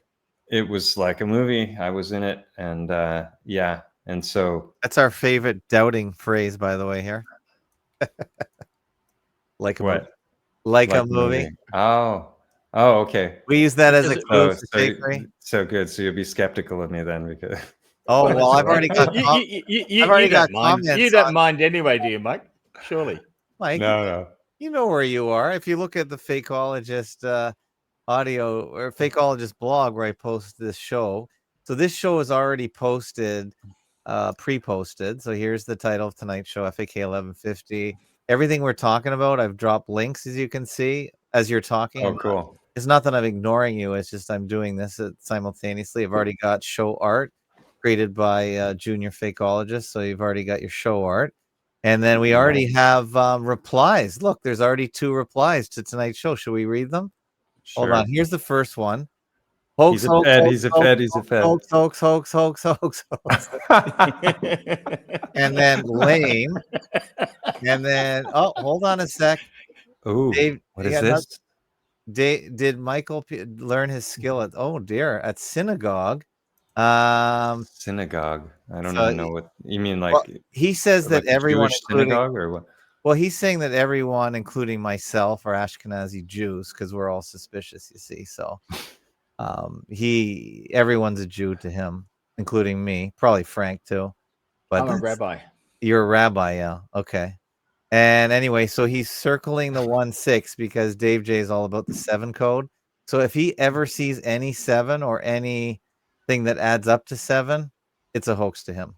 So Oh, okay. So my channel is Stellium7. So yeah. He Clearly a used to hoax. call in, but he really started harassing some of my guests, and some of them got disturbed, so he's blocked from calling in. So this is where he lives in my comments. So just letting you know, you're already famous. Enjoy your time there. Somebody asked me in one of the comments on my channel yesterday, like, are you a Freemason? And my answer was hell no. No oaths sworn, no secrets held, and why do you ask? I mean, I've never given any indication that I'm part of any secret society. Right. In fact, I actively try to expose as many secrets as I can. So, okay, could you address the 7 code? Are you a part of the 7 club, whatever that is? I don't even know what a 7 club is, but the name of my channel, Stellium, you said Stellarium before, which is it's an astrological thing. I'm sorry about that. Stellium is also an astrological term, and if I grew up with astrology. My mom was into astrology since before I was born. Mm-hmm. And when you have 3 or more planets in a particular sign or a particular house, that's called a stellium, which is basically like a concentration of energies in the natal chart. Okay. And I have 5 planets in my 7th house, and so I've always liked the number 7, and that was how when I started my YouTube channel, I was like, what am I going to call this thing? I didn't even know. And then I just thought, oh, I had an email address with that for years. So I just figured, oh, I'll use the same, and that'll be easy to remember. So I never expected that people would start calling me Stellium, but it's become a moniker. All right. Well, here it is here on Perplexity. And by the way, I don't like Grok much because it's slow. I don't know what computer he's using over at Grok, but it's super slow. Even though I'm a premium member. So Perplexity, they really amped it up. It's really quite fast. So. I love Perplexity. That's my favorite AI. Yeah, those guys are pretty good. I don't think they're linked to anyone particularly bad. And I find far less narrative control on Perplexity. Oh, that's good. Okay. ChatGPT and Grok, it's like it's just going to feed you whatever the mainstream narrative is on whatever you're talking about. The only thing I was liking Grok for is it seems to have exclusive access to X or Twitter, and I do like some of the the information on X, some of the sources. Now everyone's suspicious to me, but I just think it goes there first to get a lot of its stuff. So I do like trying to get the latest. X is sort of more of a live timeline of what's happening in the world. So if I'm looking up a crash or something that happened, there's a lot of content there. So, but you got to use them all. We need a meta AI. Does anyone here remember Metacrawler? Yeah. That was before Google was took over the world, or Yeah. Metacrawler went to all the little search engines and brought them all together into a meta or a combination search result. So that was pretty good. So we need a meta AI because I find all the AIs, for the most part, are not too good, but they're based on what's out there. The website. You should have hung on to that suggestion for yourself, Tim. Started a company and got some seed capital. All right. Listen, all my ideas are out there for the public. They're all free. So just take it, run with Create it. the one ring, one AI to rule them all. That's it. That's it. Yeah. How long would I live? Forever. Who was I can't remember who I was listening to. It was a non-fakeologist, but he's convinced there's free energy. And all the people that are about to release the code for getting free energy, they're always killed. I kind of liken that story to all the Iranian nuclear scientists that are just about to release the bomb to the Ayatollahs, and they're all killed mysteriously by the cruise missiles that can go in and around doors or knock on the door like the Coyote Roadrunner hour and blow them up. You know what I'm talking about? Totally. Do you believe in the free energy story? Is energy free and we're just not given it because they can't? Well, I prefer the do. term. I prefer the term over unity because it's never free, because you have to create the infrastructure to harness the energy that's available. Okay. Whether it's etheric or other types of approaches. I mean, think of solar power or wind. Yeah. You have to create the infrastructure in order to be able to harness the energy, which is free. So free energy isn't really a good term. Over unity means you're getting more out than you're putting in, which in the case of the giant wind farms and all that, that's definitely not the case. There's all kinds of environmental destruction and huge amounts of resources going into the creation of those things, which don't give much back. So I think that there are definitely quote unquote free energy devices out there that have been suppressed, and patents have been squirreled away, and people go missing, and so you believe those stories? Okay. Yeah. Well, I think the sun and the wind and the rain and the tide has all been given freely. Yeah, but to make use of it, you have to create the infrastructure, and so that's not free. So ultimately, it's not free. It is free. Many people used to create their own infrastructure. They build their own fireplaces. The infrastructure also creates resistance. So the power has to overcome that resistance to get into your computer at your house. You still get it for free. Everything comes from God. Is the point I'm making? But we're just trying to, Frank. We have to get it into your computer, into your house, into your freezer. That costs money. Come on, Frank. We know the sun is free. It all comes from God. Okay, but there's a few questions that the chat has asked that I can answer real quickly. One is, why is Mike in Spain? I ended up here 15 years ago. I moved down from Sweden, where I was living for a decade, and studied and started to work as a chiropractor there, and wanted sunnier weather and had some job opportunities here. So I've been working on the Costa Blanca for the last 15 years as a chiropractor. Someone else asked, sorry, the Costa what? Blanca? Costa Blanca in Spain. Yeah, I'm basically like 90 kilometers on the mainland. You've got Ibiza, and then 90 kilometers to the mainland. That's where that mountain is we were looking at the picture of before. That point that sticks out closest to Ibiza is what I'm on. I don't see Ibiza though. Where's that? It's the island to the right. Oh, Ibiza. I've heard of that. So you're over here on this little point here? Yeah. Yeah, to your that's so it's south of Valencia. You're somewhere over and here. north of Alicante. Yeah. Alicante. Yeah, and then someone else was talking about Steve Young, PhD in theoretical nuclear physics and quantum physics. He's a brilliant man. He's written a book debunking a lot of the mainstream narratives on a whole bunch of different subjects called A Fool's Wisdom.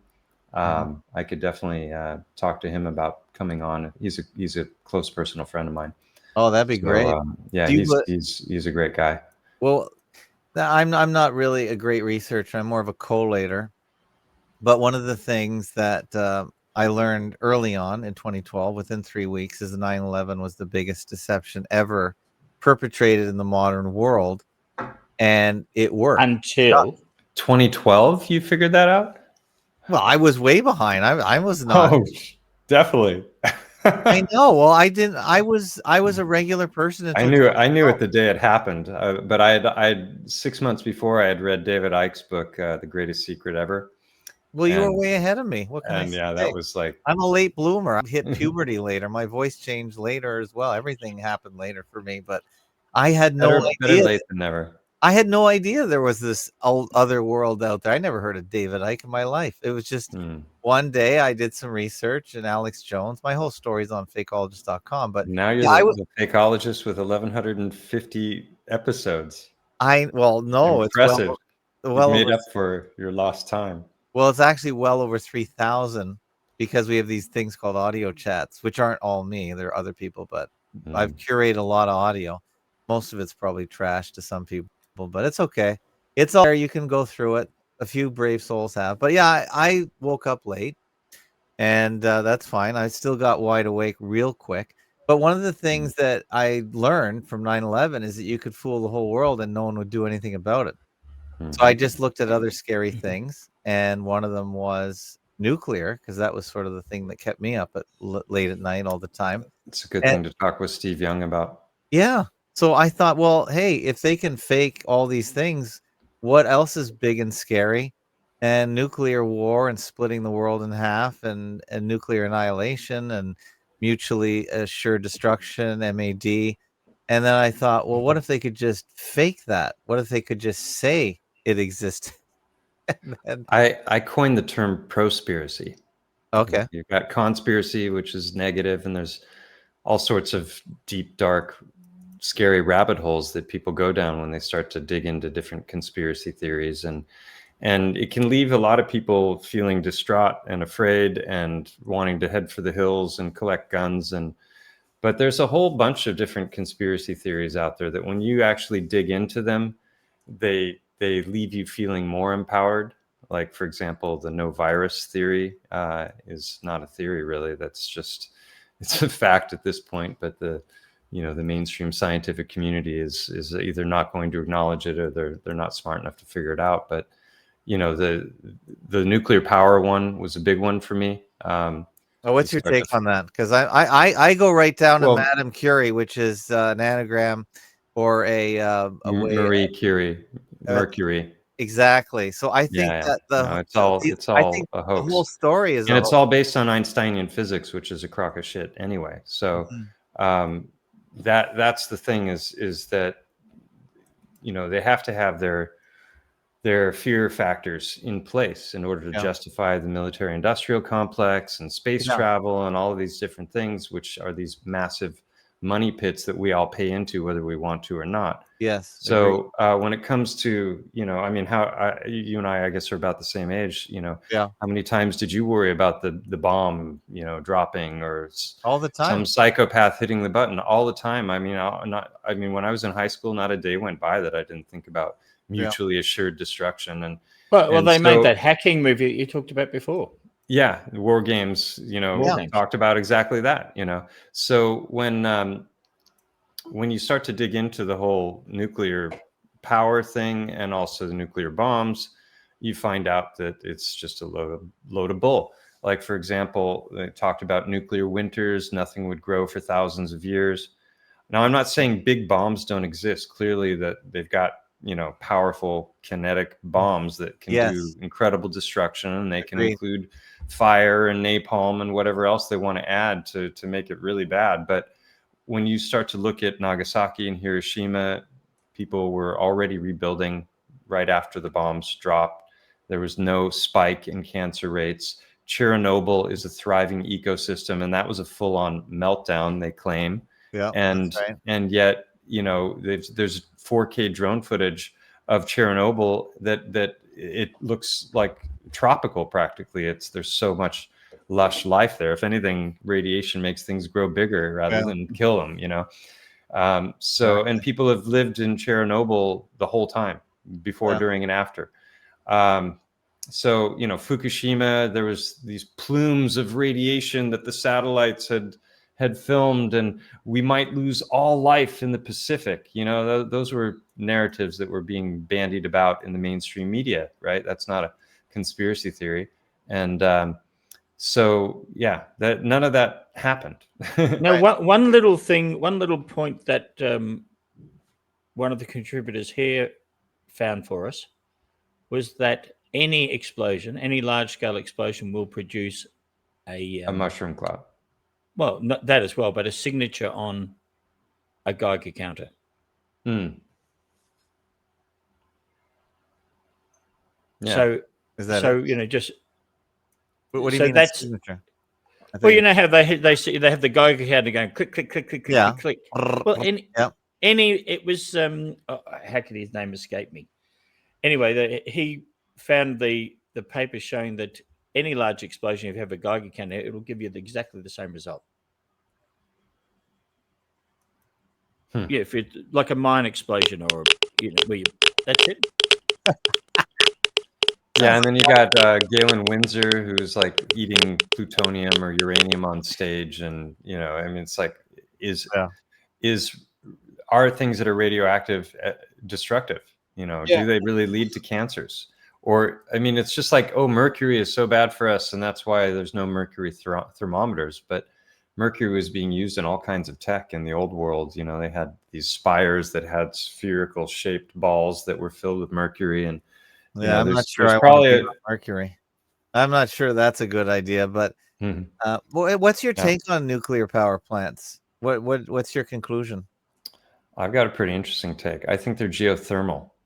Okay, I like that. There's a interesting video by a channel called UAP. I can't remember the name of the video, but he was showing that a lot of the old world buildings, I don't know if you guys have gotten into the whole Tartaria stuff, and the world's fairs and mud floods and all these other, there's a whole bunch of rabbit holes that all link in and dovetail beautifully with the earth-shaped skeptics as well.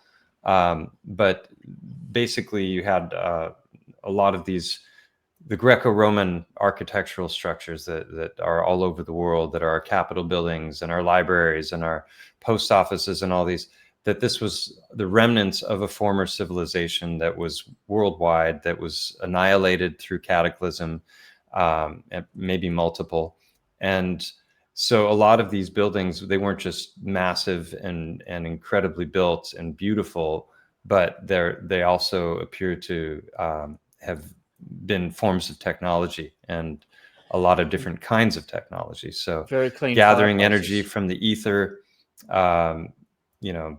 Okay, without all that though, what do you think they are? You say they're geothermal. Yeah. So back to, sorry, but I digress. So somebody just mentioned the archivist. He's a good friend of mine, and he's got an incredible channel which I highly recommend. He goes through all the newspaper articles from before the Rockefellers took over publication and the educational system. And those articles are showing him. Yeah, that's him. That's an incredible channel. Okay. So I'll watch. And I'll put a link to that in the show notes. Yeah, he's a good friend. I just got to hang out with him in person in Seattle not long ago. Yeah. So that's cool. Back to the question of what do I think they are? Well, this video that I mentioned from UAP was highlighting an acceptance speech for a guy who was receiving a Lifetime Achievement Award for his work in air conditioning and heating and power systems of the old world buildings, particularly like in places like New York. And he was talking about how some of these old structures were powering themselves. And he described exactly how it was done not only were they probably pulling stuff out of the ether, but they were also drilling shafts down into the earth. And the further down you go, the hotter it gets, right? The deepest hole ever dug was the Kola borehole in Russia. Took them 20 years, and they didn't get beyond 8 miles, so 12 kilometers deep after 20 years of digging. And they just couldn't go any further. So if you go down far enough, things get very hot. And so if you imagine it like this, you drive a shaft down, and then you have a second shaft coming up. Yeah. The first shaft, you pump water into it, and a lot of these old world structures are either on rivers or they have access to unlimited water supply. Yeah, most nuclear power plants are on the lake.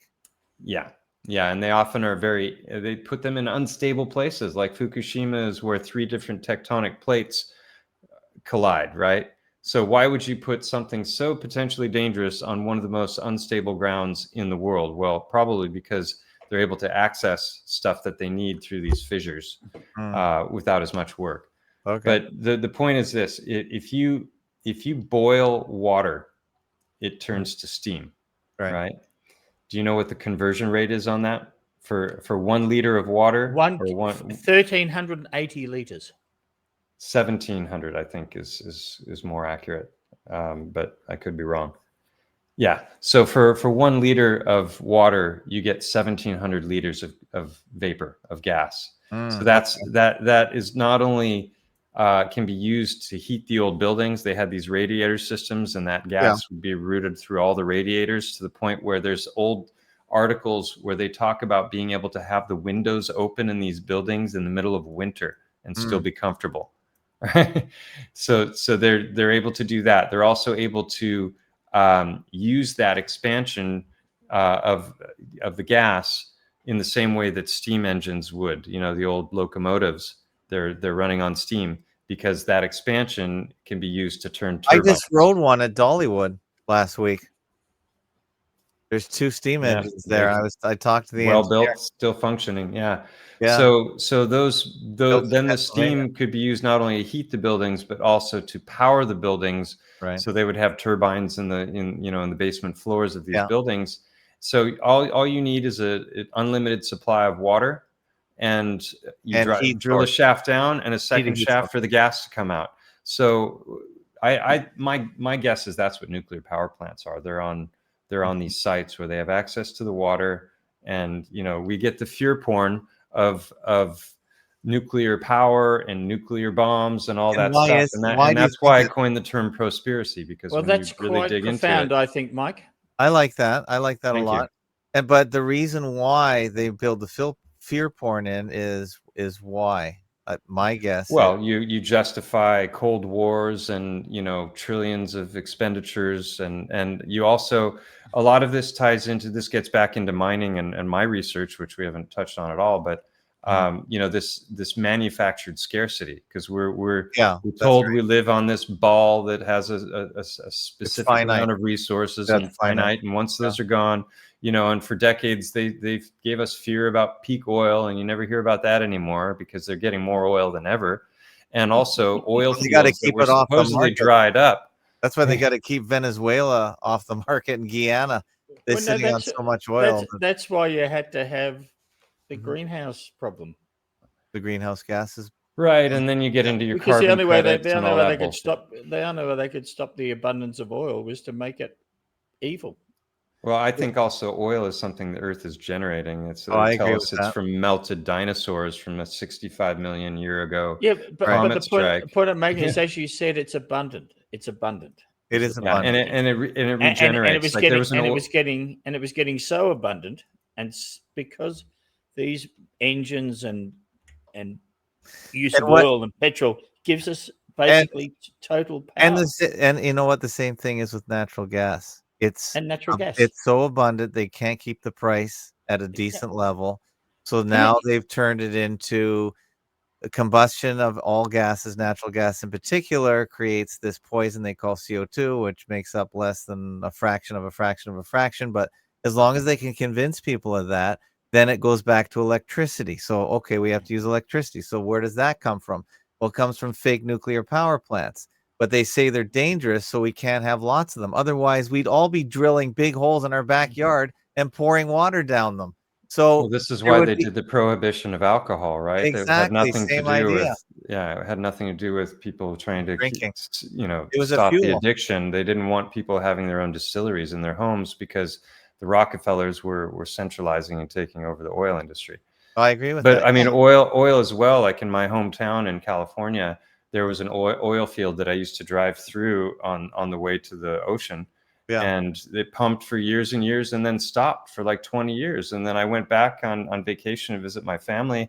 And all of a It's sudden replenished. they're pumping again. It's Yeah. like, where'd all the oil come from? Didn't they drain it? It's like, Yeah. I mean, they'll probably say, oh, well, it seeps back in slowly. But yeah, it's all manufactured scarcity. It's all fear porn. They need these narratives in order to justify their trillions of expenditures for space programs. Because if we don't get off this rock soon, we might get hit by an asteroid, and then the whole human race is gone.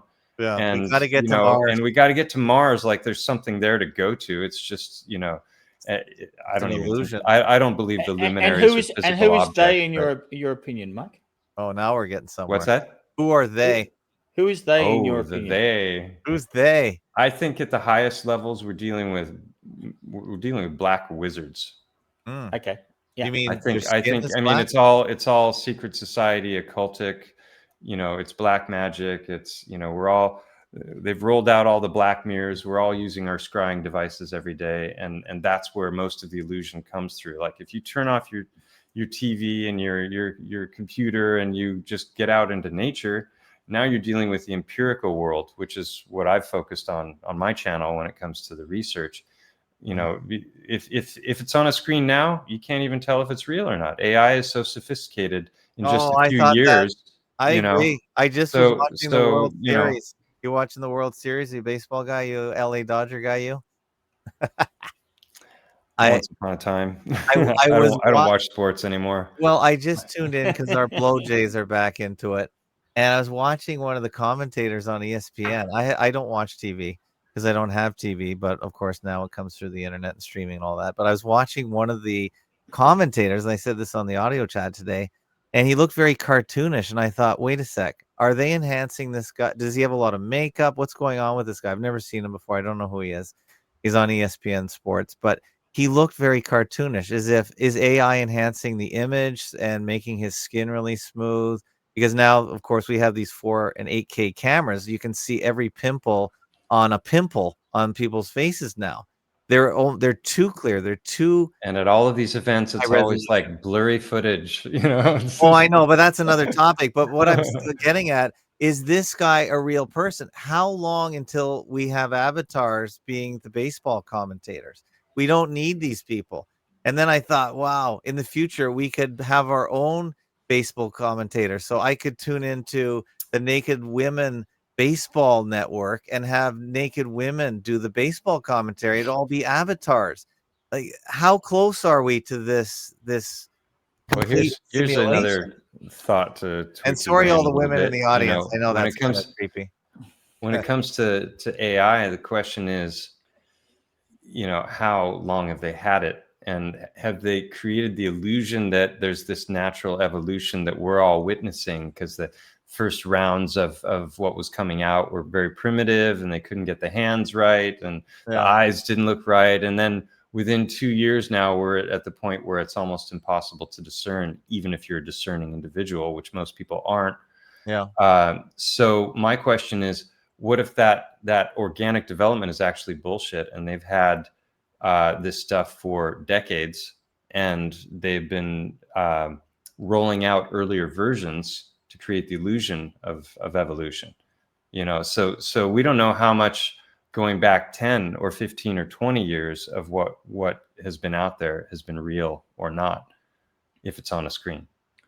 Well, it was good, and what they did with CGI in 2001 was sufficient.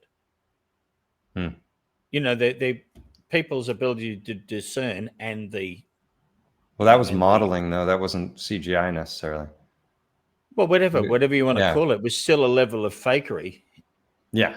It was really bad fakery when we look at it now. It was Sega Genesis graphics. in a lot of ways, or And it was- modeling, or whatever but- it was, But it was good enough. or it was a conflagration of all kinds of different whatever is available in technology. You know, and in 1945, it was the whatever that mountain is called, where they did the Laurel Mountain, images. Laurel Canyon. You know, we have all the blotchy nuclear films. Right. Yeah. Mm-hmm. Yeah, that's another example of the nuclear hoax. Is the early footage is all a joke if you just look at it with a critical eye. But back then, someone asked, back what's then the when craziest? they needed to perpetrate the thing, that was fine. It was whatever. Yeah, it's the minimum required to fool people. I tried to show my kids like the Star Trek stuff before I woke up to a lot of the space fakery. I was like, oh, I'm going to watch, Star Trek with my kids, and they're going to grow up with these ideas that I, was so excited about. And they literally laughed me out of the room. They're like, these graphics are ridiculous. Look, you can see the string that the Enterprise is hanging from, Really? I was always focused on Captain Kirk. He always gets the female alien. What's with that guy? See, we all focus on different things. Remember You guys are looking at strings from the sky. I'm looking at the hot alien. Why do the aliens why do they always look like humans? No creativity with their aliens on that show. Come on. Yeah. They all look like humans. Budget. That's all they could afford. Yeah. Someone asked, what's the craziest conspiracy of all, like a conspiracy theory that makes flat Earth seem like common knowledge? I would say Titanology, my research. In fact, David Weiss, Flat Earth Dave once said that he considered the stuff that I was presenting to be more disruptive than flat Earth. So that's coming from Flat Earth Dave. So check it out. I'm not sure how the audience here at Fakeologist feels about Flat Earth Dave. I don't know if we have a strong opinion one way or t'other, but he does get a lot of flack, and he has been accused of many controlled opposition behaviors. I'm not sure. I don't really follow him too closely because, again, I was burned out on the Flat Earth on the second year. But and anyone who gets any sort of following is gonna. If I rub my eye the wrong way, they're gonna be like, "Look, he's doing the Eye of Horus." Yeah. I literally one point I moved my glasses like this, and somebody was like, "He's doing the 666 sign." It's like, okay, so how am I supposed to adjust my glasses? Exactly. It's just ridiculous. So it does get extended. Jay's called the 7 code out on you before you've even finished the interview, so you're doing well. Yeah. I didn't even know about the 7 code until today, so that's his code. I'm excited now. I don't think I can be guilty of another one. It hasn't caught on really, but it's only caught on in his world. But oh no, Jungle Surfer's a fan of it. Oh, Jungle Surfer, the guy from the Gold Coast of Australia. Okay, you're right. We have to get Jungle back on. He's a very interesting character as well. Actually, someone just asked, is there a link where I can read about Titanology? And it's a term that I created tongue in cheek because I was investigating Titans and presenting evidence in favor of them. And I also coined the term biogeology, going back to what Frank was talking about before with the banded iron and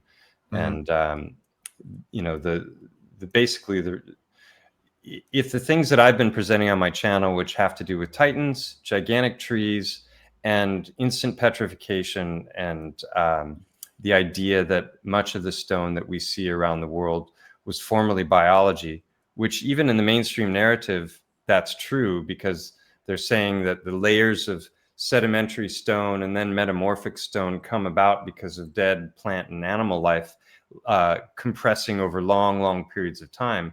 So even the mainstream narrative is telling us that ultimately geology was biology at one time. But I coined the term biogeology to like denote the distinction between mainstream geological narratives and what I was finding, which was a far more direct connection between biology and geology. In other words, that there have been cataclysmic events, probably involving things like plasma, possibly extreme volcanic activity, electrical storms, these kinds of things that turn things to stone, very quickly. Well, for me, the more interesting thing, Mm-hmm. Me, for the more interesting thing as a mining fellow is, applying these things to making money, because, for example, the hangman and yourself talk about where the gold is in the trees. Yeah, someone asked about that earlier in the comment Yeah, thread. Yeah, I've got a video called "There's Gold in Them Thar Trees," Yep. and And it's not just that. It's not just that, Mike. It's, as I said, we talked about the banded iron ore. The genesis of practically every mineral almost certainly pops up as being, in my opinion, what you talked about before, an animal of some kind. For example, kaolin, or plant or tree. the deposits of kaolin, if you look at them, they look like skin, and they overlie. You'll see a white kaolin deposit. So on the coast of Victoria, where I live, you'll see, I guess, up to an inch, a couple of centimeters thick of pure kaolinite covering over the top of what looks like a kind of blacky, fleshy looking thing. And then there's stuff they call basalt, which may be liver. It's everywhere. Well, there's 4 different types of kaolin clay, and they match the colors of the 4 root races, which is interesting as well. So I think you're on, definitely onto something when it comes to the Sorry, this is not, but this connection. this is not anything that I have discovered on my own. I've listened to people such as yourself talk about these things, and then I go out and observe them. Like you talk about the heartstones. There's another fellow. His name escapes me, but he called Alan. He used to. Flat Earth Nation. Flat Earth Nation. Actually, they took his channel down. He had about 10,000 subs, and they yanked it. Yeah. And now he's called Mud Flood Was Armageddon. Mud Flood Was Armageddon. So him and Roger Spur are kind of rivals. I've kind of turned off Roger Spur because of his NASA. He's literally gone into space. He has lost the plot, in my opinion, on a variety of levels. But he's got a huge following, and it's cult-like. And anytime I start talking about this stuff, people come in and they're Alan would dissolve these rocks he found in acid, and you'd see the parts appear. Just amazing. Yeah, and I was the one who spotted and recognized this pattern in the stones that matches up with hard anatomy to a crazy degree, and it's but even the eye stuff that you picked out, that's incredible. Where you talk about the eye of the mountain of the elephant. Yeah. There's just the eye alone, its shape, its position, the internal structures, and very, very specific anatomical features inside the eye socket.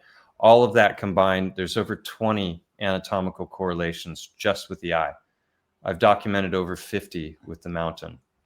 Now, my guess is that the people that run the big mining companies, et cetera, actually know all this. I think really so too. Or at least at the highest levels. At the highest levels. And we just get spun off into la land while they go about exploiting the minerals that we don't get, simply because their models of how it all works are correct, and ours are just full of nonsense. There was a time I was in South Africa, and I went to dinner at the parents of friends, and this man's dad worked in the mining industry, and you have the deepest mines in the world in Africa. And they're hot, by the way. They're also very hot, and they have to have pump refrigerated air down there to work back up your earlier thing. He told us some crazy stories about these, and there's shafts that just go down literally miles. And he said that there were sections there that they hadn't dug. So that means there was previous civilizations that had done this mining, and then they had done King other Solomon. stuff. Yeah. Are you familiar with the Action Adventure twins? These guys that are spelunking some of the deepest caves in the world. Have you ever heard of them? Are they on YouTube? Yeah, they are. The Action Adventure twins. It's crazy, the stuff that they are doing. So I was already looking at the evidence in favor I love of that. the giant trees. I've got a video on my channel called Spelunking Titans. Okay, that's cool. Wow. The tunnels of Nashville. I've heard that before. And the giant vagina and so on. That's another incredible thing to me. I think a lot of what Roger Spur thinks are giant vaginas are actually they're knots in trees.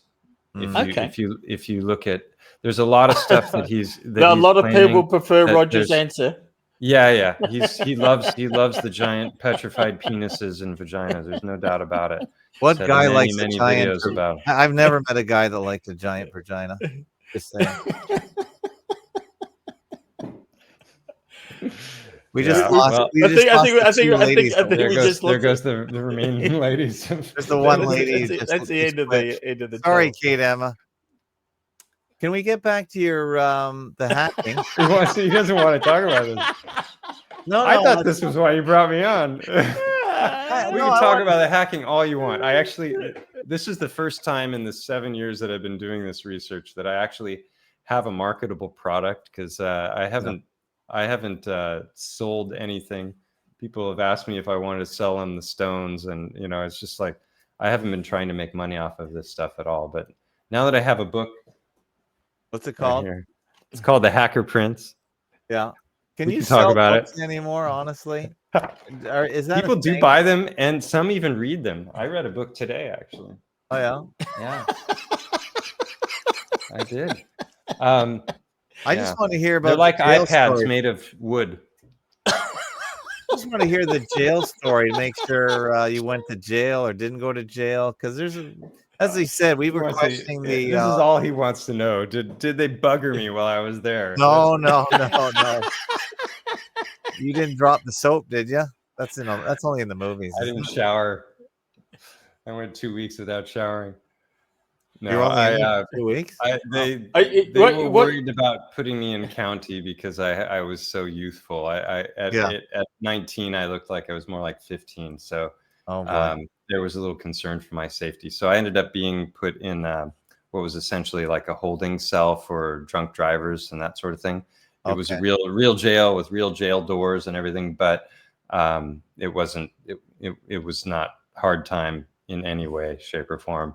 In fact, it was kind of fun because I had this steady flow of new people, because they'd be staying a night or two. It's the booking whatever jail. They were. So you're in the county jail where they bring in it's the fresh intakes. Yeah, this was not county. This was Kent, the Kent jail, just a tiny little place. And you had to pay to stay there. So the judge dropped my 2 weeks to 1 week when he found out that I was actually going to have to pay as if I was staying in a hotel. He's like, all right, we'll just give him 1 week. So I was originally sentenced to 2, but I only had to do 1 week. So there you go. That was my hard time. And basically I spent the whole week just like telling people my hacking stories, which they were enthralled. So. Did they tell you should write a book? They did. And I finally got around to it. It only took me 40 years. So nice. I'm not the fastest. You should have paid someone else to do it if you couldn't do it yourself, Elliot. Well, but presumably your criminal record affected your life in several ways, did it? Yeah, I actually have a clean record now because it was a deferred sentence. So after I served my 2 years probation, it's wiped. I'm sure intelligence agencies could dig it up, but it wouldn't show up on a general search for prior offenses. But years later, I was living in Rome, teaching English, and I got bored doing that. And so I started looking for more interesting work, sent out a bunch of resumes to different tech companies. Figured, why not? And IBM called me up for an interview. So I ended up going to work for IBM for a year in Rome. And what did you think? It was boring AF. That's what I thought. And I knew after that, I never wanted to work in tech again. And that's why I went back to school to become a chiropractor. I wanted to do something way more dynamic than just sit in front of a screen all day long. But nice. The funny thing was, it was like they never asked and I never told. So they had no idea who was in their midst. Don't ask, don't tell. You But could it's it's kind of interesting to me that after all this you end up not even in anything vaguely techo. You're not the next Bill Gates because you basically thought it was boring. Yeah, I was never into the programming aspect of it. For me, it was more about the social engineering, like getting inside the minds of people and trying to get them to give you the information. That's a lot easier. Kevin Mitnick, the most famous hacker of all time, he I once remember said that the human element is the weakest element in any security system. So, you can have the best computer security in the world, and if your people are not well trained, they're going to fall for easy stuff and give away things that you're trying to keep them from giving away. Oh wait, Kevin just died a couple of years ago. Yeah. What was his story? I must have missed that one. Oh, they raked him over the coals. He made them look stupid for a long time. And so the first time he went to jail, the prosecuting attorney convinced the judge that he was so dangerous that he could whistle tones into a payphone and potentially start World War III. Oh boy. And so because of that, they couldn't put him in the general areas because that's where all the inmates had access to the payphones so they could collect calls to call their loved ones. So they couldn't have him in those areas because he was such a threat. So what did they do? They threw him in solitary confinement for 9 months. Oh. So he was in for hacking charge, and he was in solitary confinement for 9 months. Can you imagine? But he was really there happen? because he must have He irritated pissed off the a judge, bunch of people. Yeah. but by claiming his sovereign right or something, sovereign citizen. I haven't heard about that. He was trying to I'm just maritime versus. Oh, okay. I thought you meant I'm just speculating that sort of thing. Yeah. He probably had uncovered the second time they caught him. Oh, sorry. So what the hell did any of these guys do? They copied software. And he was doing a lot more than that. And a lot of the hackers were engaging in credit card fraud. Mm-hmm. I did some of that when I was in my teens, so I wasn't, entirely moral in my. What did you buy? In my approaches. Did you get anything good? I bought a bicycle at one point, but karma took it away from me.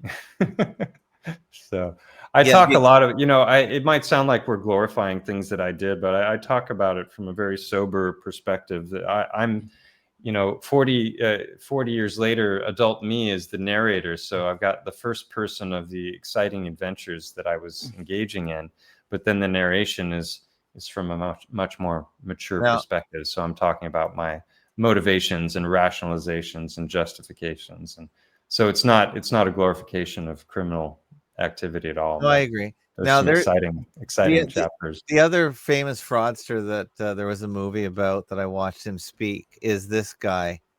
People who've read my book said it reads a lot like that. But this video that I just started watching, Frank Abagnale. But this guy did a deconstruction, Vince Vantage, whoever he is, on YouTube, and he says the whole thing is a hoax. All the things he said he did, he never did. He was just a creep. Oh, really? So he broke this down. So the actual guy who said he was pretending to be a pilot and all that, it's just he's just a petty criminal that was just stalking some woman. But most of his stories are completely fake. So the fake. Fake. It's a fake. Then it makes sense that DiCaprio would play him because he loves to champion fake shit. Yeah, well, all these actors are great at it. So if you want to watch the breakdown, add this to your pile of skepticism, because now we have. I'll definitely watch that.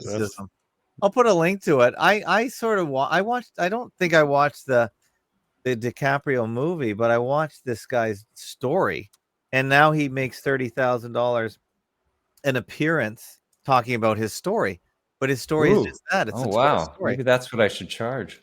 Well, yeah, you get famous, and then you do speaking tours and engagements, mostly corporate work, where you go. It's just sort of to motivate people. And so this guy was a spoofer, a hacker of in a sense. They said he couldn't even do a good job creating fake ID. He was terrible. So it's all crap. So I don't know. Take a look at this. Oh, The this- more you pay, the more all it's the- worth, Mike. That's all, all you the need stuff to know. that's in my book, I've got receipts for. So All right. I didn't. It's called The Hacker Prince: A True Story because I didn't have to embellish at all. It was okay. pretty crazy. So when was it all over in your head? But when did it end? It was all over in '86 when, after, I mean, I had the jail time in '86. I had that interview that was in the clip we played at the beginning. And I stepped away from it. I walked away from hacking. I never went back. I knew if I reoffended that the penalties with the new laws would be so stiff that I could end up in prison for years if I did that again. So I just walked away from it. I left my entire social life behind because all of my good friends were hackers up until that point. Did any of them get I didn't even own a prosecuted? computer for a few years after that. What's that? Did any of your friends get? Get whacked? Yeah, a bunch of them got busted, but it was like 5 years later. There was a whole sting that the government organized called Operation Sun Devil. I talk about that in the book, where they served warrants on 27 different properties simultaneously and busted a whole bunch of people, and lots of court cases ensued. Yeah, but like So I went presumably to some of them actually set up criminal rings and did some pretty heavy stuff, I assume. I don't think the people that I knew were doing heavy stuff. I think they were just tech enthusiasts, and they, What is heavy things like stuff? credit. I still don't really see the victims of these crimes, honestly. I think it's white collar. It's very Oh yeah, light. the biggest criminals by far are the government and the military-industrial complex and all. I Without a mean, they're committing crimes to the tunes of trillions, right? They need their scapegoats go. Like Gary McKinnon, who we mentioned before, the hacker from the UK. They caught him in 2001 for breaking into the Pentagon, NASA, and the Department of Defense.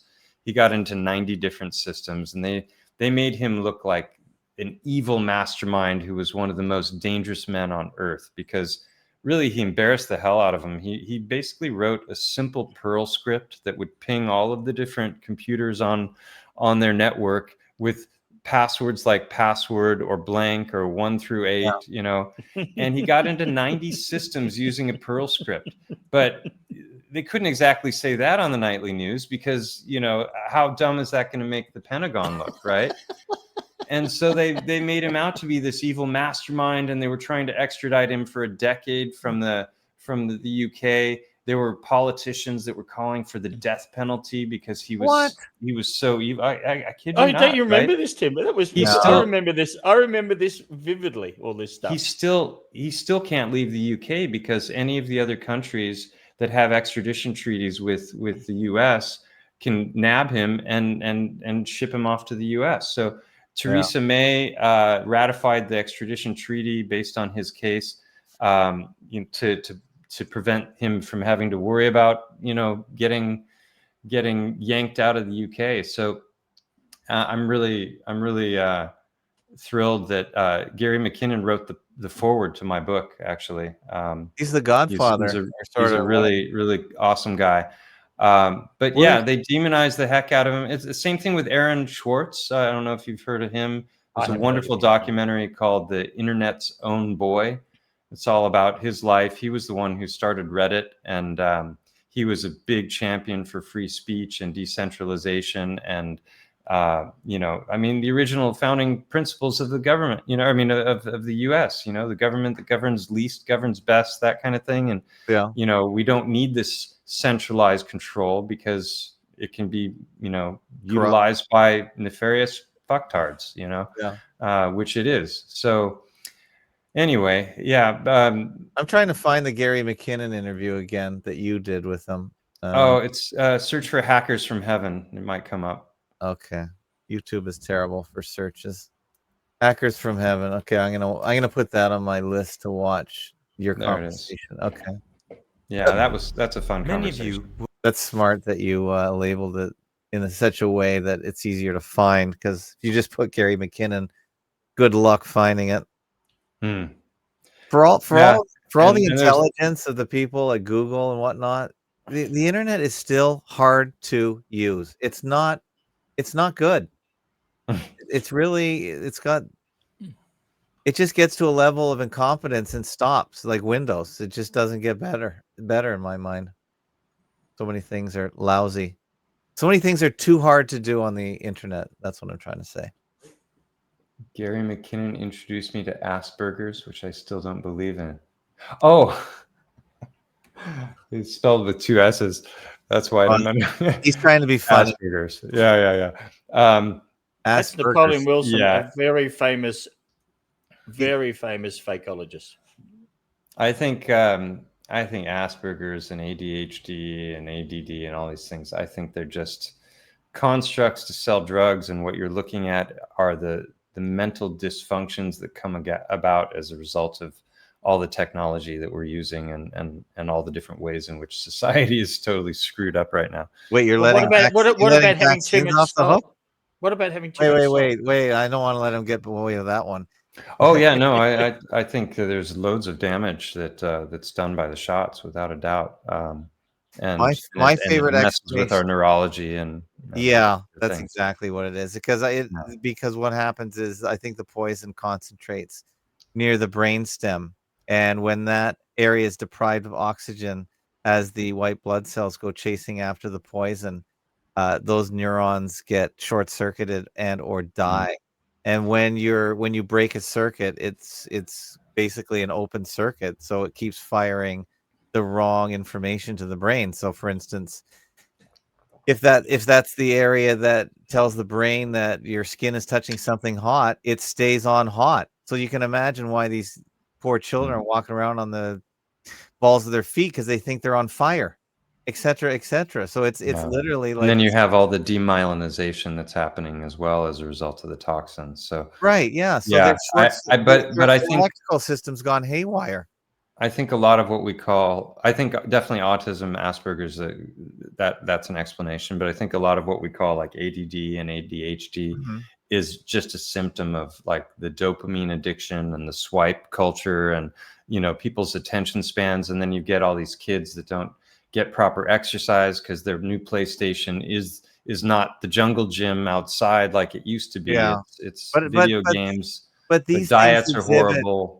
Way younger than that. I think that these poor kids are destroyed right at their wellness checks at 6 months or even before, on day 1, hour 1, with the vitamin KKK shot. So I just think it's terrible. We're destroying human beings at such a low, because young children can't explain what the problem is until they're old enough, say 5, 6 years old, or maybe 3 or 4, just to explain what the hell has gone on with them. Once they're poisoned, and they can't really describe anything that we can work with to try and resolve the problem. And to me, it's just a physical disability more than anything, and it's just terrible. But anyway, that's enough anti-vax talk for this chat. How many bannings have you had now, just for this one talk alone? Yes, we've been banned all over YouTube. Well, we're still streaming live on YouTube. We got a pretty good crowd on YouTube, even though this is not our normal time. Our normal time's 8 o'clock, and I'm gonna have to tell the Prophet of Fiction we're gonna have to move it because I can't. I didn't know you were streaming on YouTube. I could have streamed it from my. Yeah, I should have told you. That's my fault. But yeah, we could have done a joint thing through Restream. It's actually really handy and dandy. So I think we're gonna have to have you back on again, if you want, if you're interested, and we could do a joint Restream, and maybe join our audiences a little more. Because I won't do it unless you dig into my research, though, because yeah, clearly you haven't. If you had, you'd want to talk about it. And really, every time we've started talking about it, you've changed the subject. So clearly you don't want to talk about it. Well, that's why Frank come along. Frank knows what he's talking about. I'm not sure about you anymore. Well, that's fine. No, that's why you got a choice. I stayed quiet for a pretty good length of time, I think. I let Frank carry the thing. Actually, I'd like to talk to Frank more with his. He doesn't have a show though. You'll enjoy yourself here. And Frank doesn't have a show.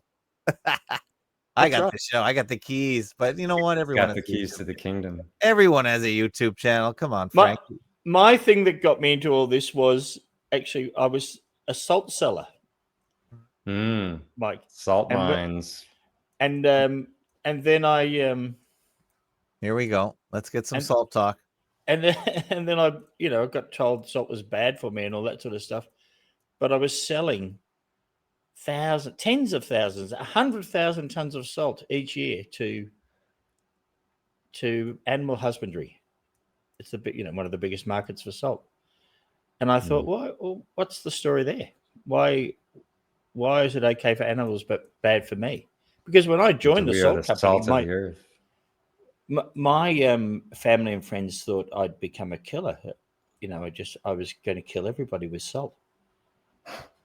And and I've just sort of followed that path and realized that everything we're told about health, etc., is just completely a lie, inverted, 100%. And salt's just another one of those things where the more you have, the longer you live, is what the actual science says. But you don't get that story. And after that, it was just off. So, so what do you think the salt mines are? But they are definitely animals. I used to think that. I'm of a different mind now, and I can What do you think? I can show visual evidence if you want me to share a screen. Sure. You know how to share your screen. Do you know how to share your screen? Yeah, I can do that. Hold on. Let me just open PowerPoint. Share your screen, young man. Have you enjoyed the show so far? Have we been an interesting? Oh yeah, you guys are a hoot to talk with. I'm enjoying this. Yeah. Well, that's good. I think you don't have to explain anything to us. That's why. There's been multiple times where I've set records on podcasts for like the longest episode they've ever had. Not because I like to talk, but there's just so much to go through when it comes to the research and the things that I show, that it's not like I've done a lot of live presentations in the last couple of years. I just 2 months ago I got back from Australia, Serbia, and London. We've got a caller in her. You got a caller in her. It's someone. I didn't know that was a thing. We take phone calls here, and we don't have to if you don't want to. But yeah, no, that's fine. Go ahead. If you don't want to talk to someone from where you were born, because that's who's calling in, you got Puget Sound calling in. So I was born in California, but okay, I was busted in Seattle. Oh, you were busted. Do you want to talk to someone from the Olympic Peninsula there? Sure, why not? All right, I'm just warning you. It may be completely off topic, but okay. Here we go. Oh, here we go. 41 seconds. Caller in, or what's your name and where are you calling from? And of course, why are you calling? Brian from Mercer Island, Washington, spitting distance from Kirkland. Okay. That's where I was busted. Do you have a question for our esteemed guest tonight? Is it interesting to you? Oh, absolutely. Okay, good. And you invited him back on, and before he comes back on, he gave you a little homework. Yeah, a little homework. And so I'm going to give him a little homework because I'm not going to give him enough time to type it into a chat GPT to answer.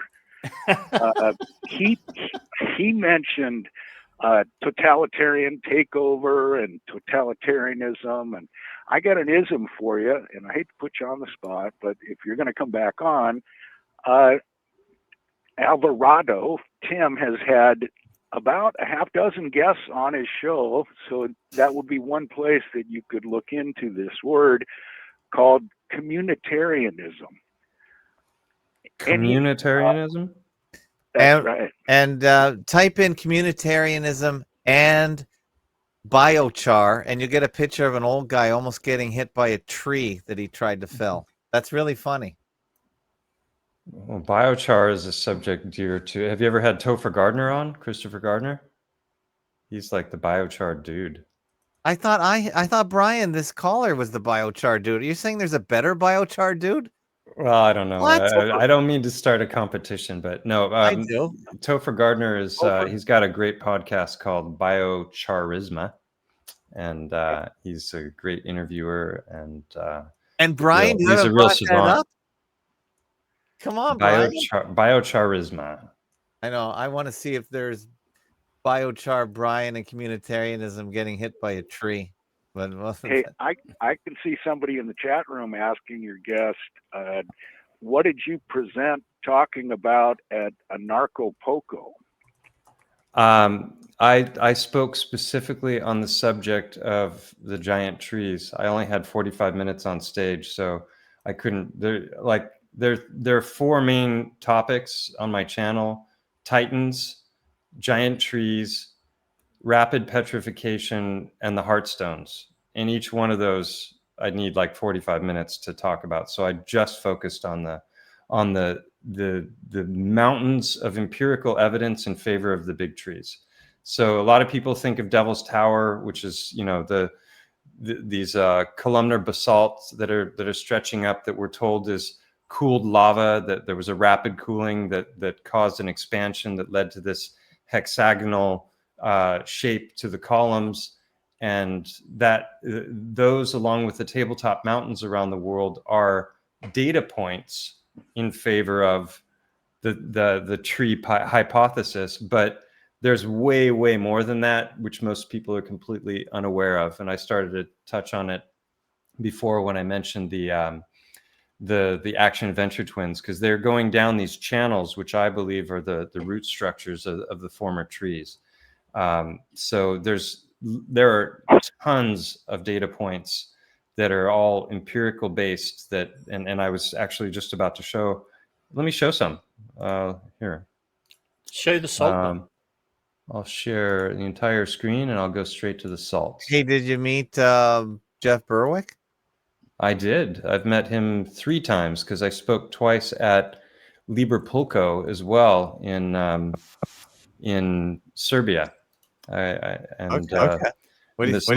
I just posted my presentation that I gave in Serbia. I just posted it on my channel. I think it's the most recent video on my channel. What's your take on Jeff? Oh, I think I'm echoing your channel. Yeah, that's because I'm sharing screen. So, how do you make it not echo? Because when I do that, I'm not. You've got to highlight when you share screen. You've got to highlight the one. Yeah, I did. I did that. I highlighted it. Maybe I'll just share a window. Maybe let's see if that helps. Yeah, you can. I'll turn the volume off on the screen. Is there audio on it? Is there echo now, or is it better? Well, I haven't looked at it yet. It's come up now, Mike. Yeah, it's okay now. Reality, can you hack it? Is what we've got. Yeah, I was echoing through your screen, so you're good now. Right. So I just shared the window as opposed to the whole screen, so that helped. Okay. Yeah, that's good. Good. Let's see. So, so you think Jeff is the real deal? In terms of... I don't know, if the only person I'm certain about is myself. Okay, that's a good answer. That's a good answer. You know, I think he's an interesting guy, a likable character, but I mean, there's a lot to be suspicious of with a whole bunch of different people. So yeah. Hey, we got the show booker on. Brian, we got Anna on. I gotta talk to Anna now, the show booker who booked this great guest. But hi Anna. I gave somebody enough time to chat GPT communitarianism. So I got it on the video. I brought up the video. He brought it up. Yeah. Yeah, I'm having. I wrote it down for checking later, but I didn't. He's gonna work on it, Brian. Yeah, hold on. I shared the wrong screen. Brian, thanks for crowbarring that in. Get Jenna to call. I like her voice better. That's his wife, the girlfriend, or Anna. Hello. Hi, I'm just trying to save the show because I'm interested in what Mike's saying about his research. So I'm trying to get back on track. And I did a question earlier. Mike, has your research changed your spiritual philosophy from before you researched to now, or is it the same? And I'm just going to hang up, but I just wanted to ask that question. Yeah, I would say definitely. I was always a believer in a creator. You know, I believe we live in a created realm, but I had a much more abstract vision of the creator, which was more akin to like the Star Wars Force. That there's just this underlying ground of energy that pervades all things, and that was God in my mind. But I never really thought of us living inside of a consciously created realm. I do now. I'm not of any particular religious faith and denomination or anything like that, but I definitely believe that that this is a created realm. And yeah, does that answer your question? Yeah, she hung up, but Anna's Okay, responsible okay. for bringing you on, so we thank Anna. Well, thank you for the invite, Anna. So let me just go straight to the. You see that? You see the screen now? Yeah. Yep. So I think that the marble caves and the salt mines are actually former tree, and you can see all the layering. Yep.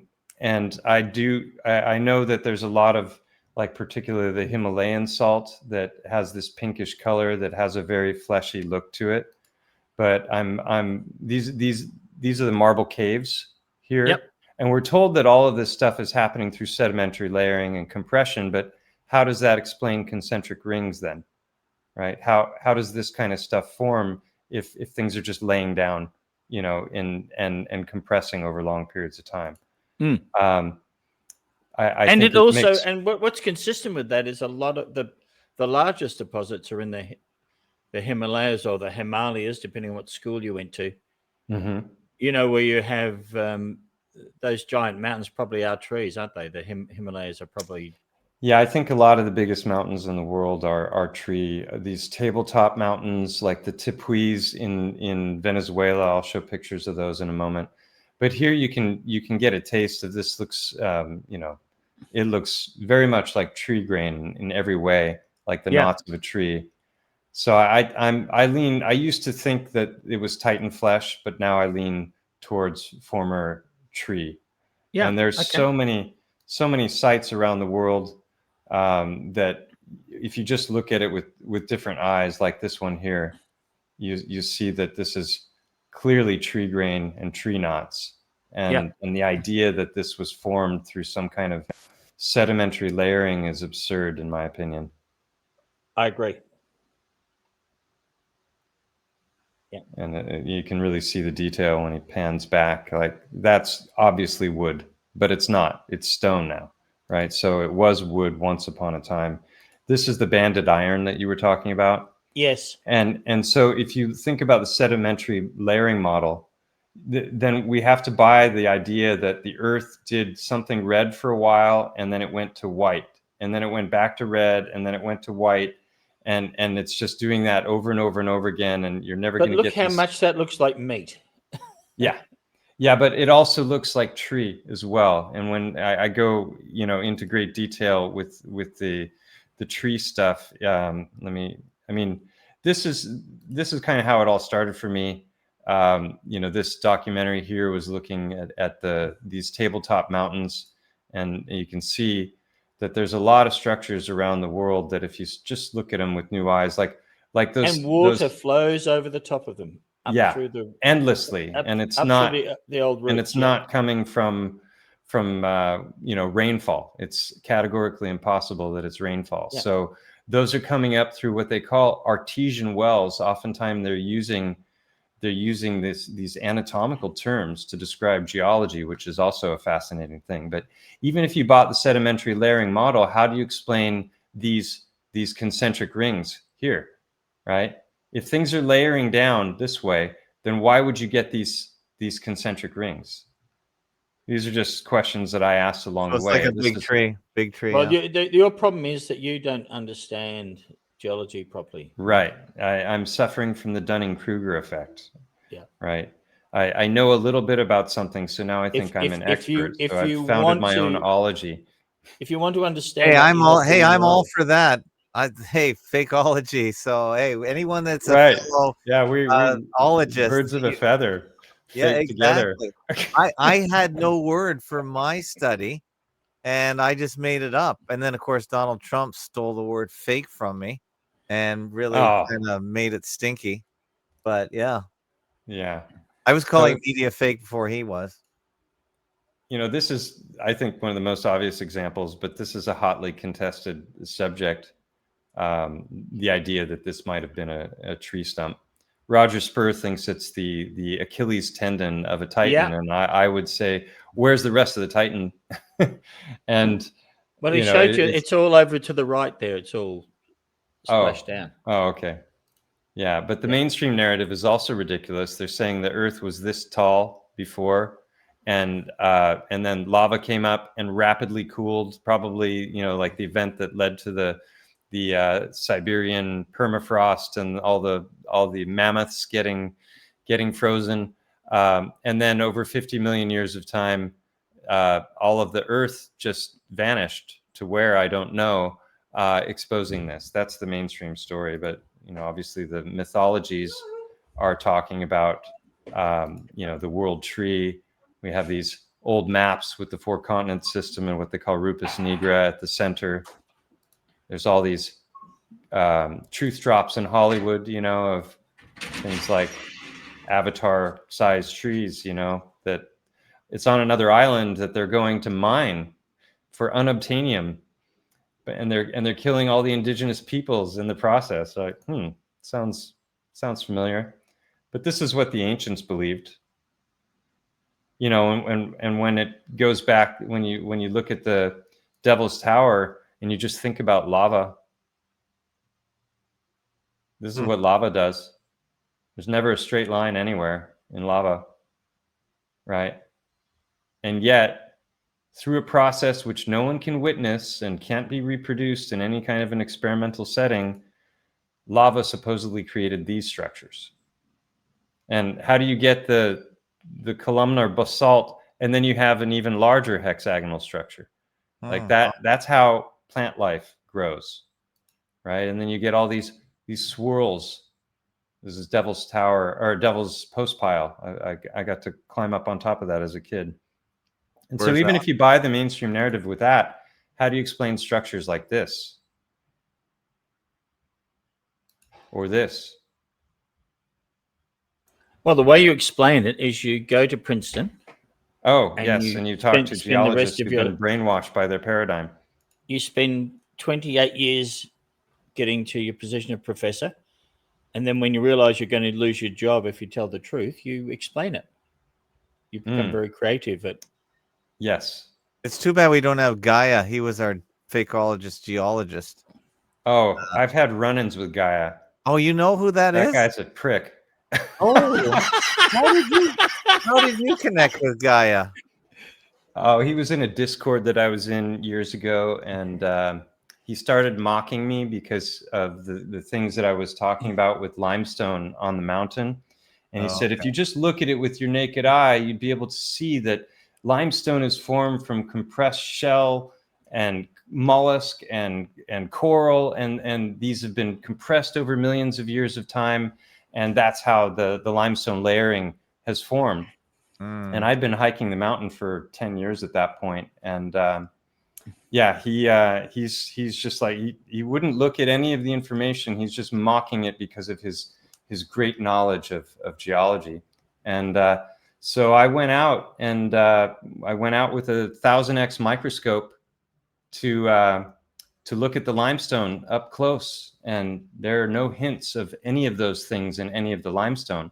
But what it does match up to perfectly is bone, and not only the structure of bone, a particular type of bone called trabecular bone, but there's also red earth, iron ore, and quartz all over the mountain, and that's the components of blood. So I mean, look at this site. Tell me that what you just saw was formed through the cycle of petrogenesis, which is, layering down like what you see here. And even if you buy that, you have to throw it out, because this was formed in about 6 hours when Mount St. Helens erupted. So all of our narratives about sedimentary layering are potentially false, because if you think of the ring of fire going off all at the same time, like hundreds or thousands of volcanoes erupting simultaneously, what's that going to do to the surface of the Earth? You know, with your pyroclastic flows. Yeah, that makes sense. Yeah. And the other problem is there's no record of any volcanic activity before Vesuvius. Were you able to hear the sound there? No, Yes. I didn't. Wait, did I hear? No, I think no, I turned sorry, it off so there was no echo. I didn't hear any sound, no.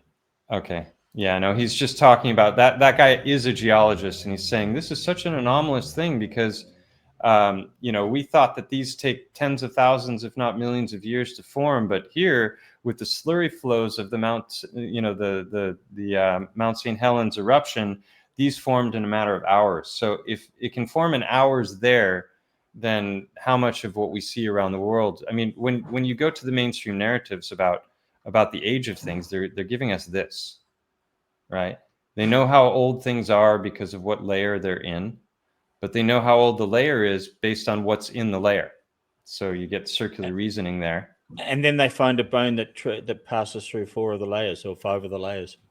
Right. There's also trees that pass through multiple layers. I can't remember the name of that particular kind of tree, but yeah. So that means that as those layers are laying down, that tree would have had to have survived, you know, extremely long periods of time without being, you know, eroded or destroyed.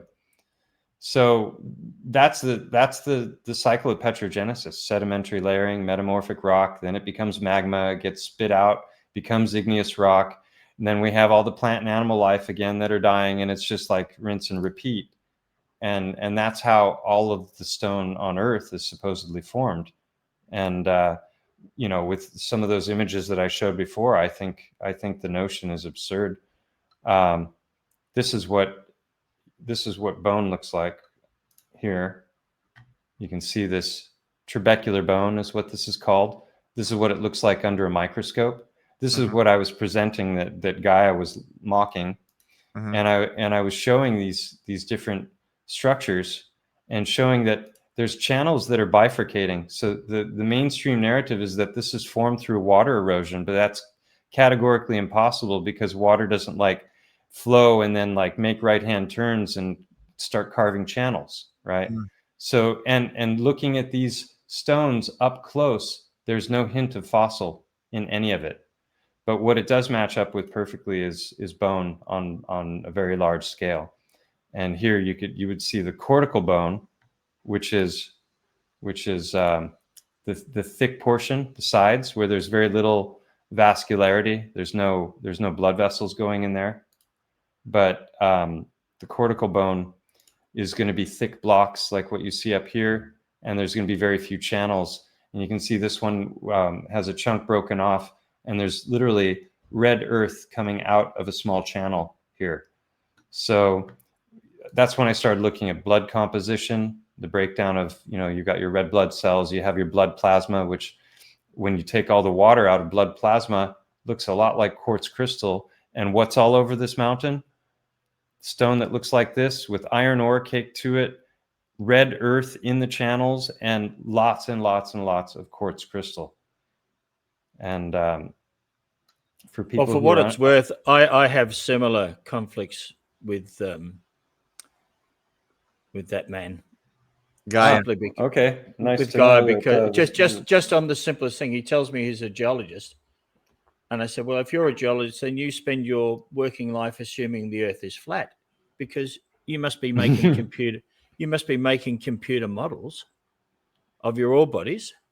And if you are, those computer models assume that all points of equal height above or below sea level, reduced level, are on a flat horizontal plane. All of the computer modeling is done on that basis. All of the digital terrain models, the images of topography, they're all, if you look on the screen and if you look at the arithmetic and the mathematics of all of those computer programs, all surveying programs, road generation, anything, it's all assumes a stationary, non-rotating Earth.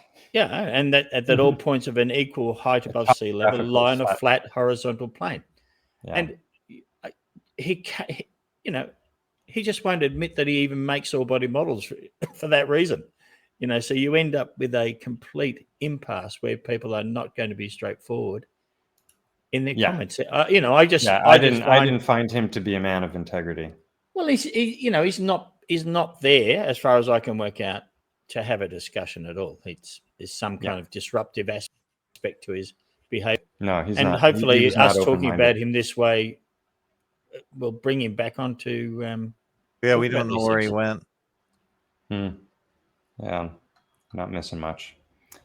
Sorry, I've got strong opinions about that guy.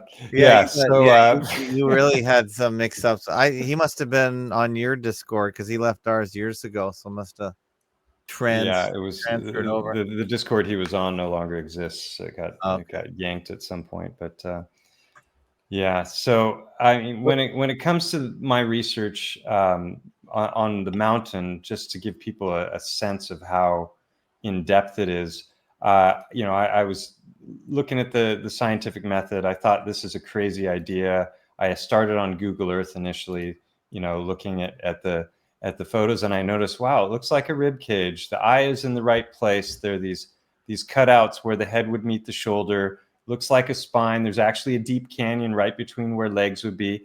Already that was up to like 10 anatomical features just looking on Google Earth. And I'd been up to the eye socket on multiple occasions before this. So I just thought, okay, let's follow the scientific method. I got out my anatomy books. I started to really go back and refresh my memory on the anatomy of the eye socket, which I learned in school. And you can see here, there's 7 different bones that make up the eye socket. And they have these very specific meeting points and openings called fissures and sutures. And so I looked at elephant skull anatomy, and there's this hole right here that is in the elephant skull. We have it right there. It's much smaller and more medial, but in the elephant, it's right there. And so then I noticed on Google Earth that there's a hole in that exact spot. And this is exactly what it looks like looking through it.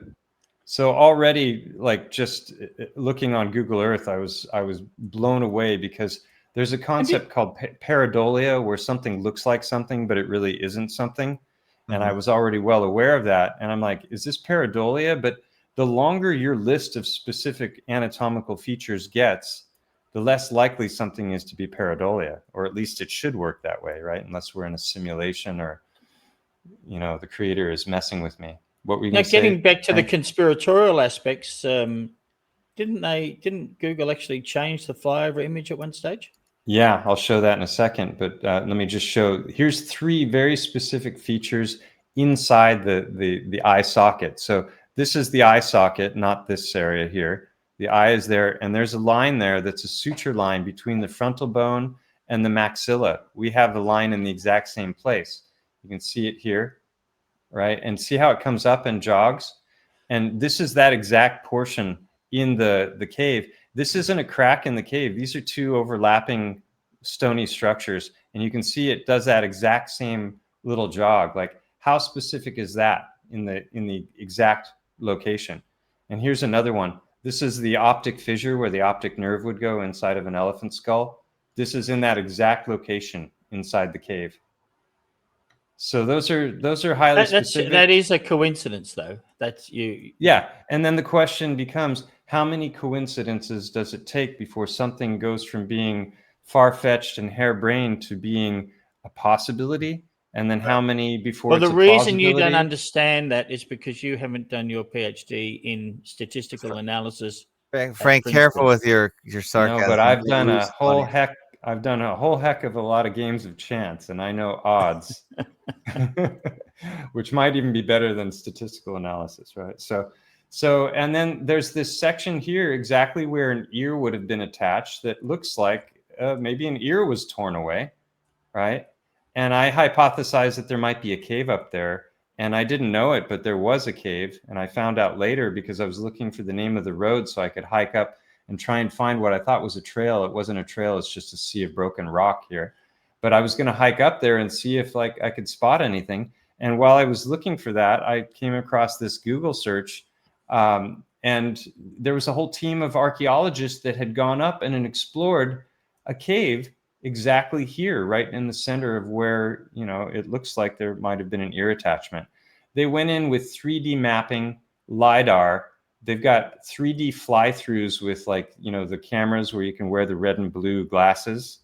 And they just check this out. Oh, wait. The music. You won't hear the music, but there's this You can epic try and play the music. Dun, dun, dun, dun, dun, dun, dun. Oh, he played it earlier, and that. Yeah, we talked about it briefly, but Where is this exactly? it's Spain. that point that sticks out closest to Ibiza. Okay, near where you Yeah. are. So there's their LiDAR mapping of the internal structure of this cave. Here it looks like he's going around a corner, and that is the exact same shape as the cochlea. There were cave paintings. Here's your 3D fly-through. And they've got these cave paintings that look like deluge, animals falling from the sky, four-legged creatures with horns. Like, what are the odds? And there's the broken fragments of bone. And even in mainstream geology, they tell us that limestone is essentially made of bone because it's compressed coral, mollusk, shellfish, endo, and exoskeleton. And so then this is getting back to your question, Frank, which I'll show in the next slide. So I hypothesized that this was formerly an eyeball, and I went up to show the cave to some friends. And also, there's a bunch of rocky structures down here that are broken fragments of rocks. But if you look at the top of this cave, which overhangs, there's no breaks in it. It's totally smooth. So where did all the broken rock come from? That's a conundrum in and of itself. And I think it's the former petrified remains of the eye socket. But while I was up there, one of my friends noticed that this whole backside of that structure was covered in a 10-inch thick layer of quartz. And I'd hypothesized already that the backside of, or that anything that was fat would petrify to varying types of quartz, depending on the original material. And so if this is looking at the backside of an eye and the optic nerve, and this whole quartz structure goes down to a point and goes down into the back of the cave at the central portion of the cave. So it's one of over 50 different anatomical correlations that I've documented with audio or with photographic and video evidence. So here you can see Google Earth originally. It looked like this when I started. I was using it as a drone because you're not allowed to fly drones. It's a national park. And you can see there's the ear structure right where it should be. And here's the eye. And about a year later, after I'd made a few videos on the subject, whoops, it looked like this. They closed it up. Wow. And I'm sure somebody at Google would say, oh, no, that's just some kind of a rendering glitch. But what it does effectively is you can't see the whole mountain now and note the ear and the eye. If you get in close and wait, it opens up. I've sped this up just for the purposes of the video. But yeah, so it's just a what are the odds kind of thing. And a lot of people were on the fence about my research until they saw that. And there you can see the mainstream. So the fact they're covering it gives it credibility. For some, in the eyes of some, it's definitely a So these are the problems that I had with a lot of the initial research that I was seeing, is that photographs from one angle, shadows and foliage are not being taken into account. Some of it's just AI, point and claim, no on-site investigations. Nobody's going back to these sites to like say, okay, these look like Titans, right? But are they? Does it look that way from another angle, or is that just a trick of the eyes?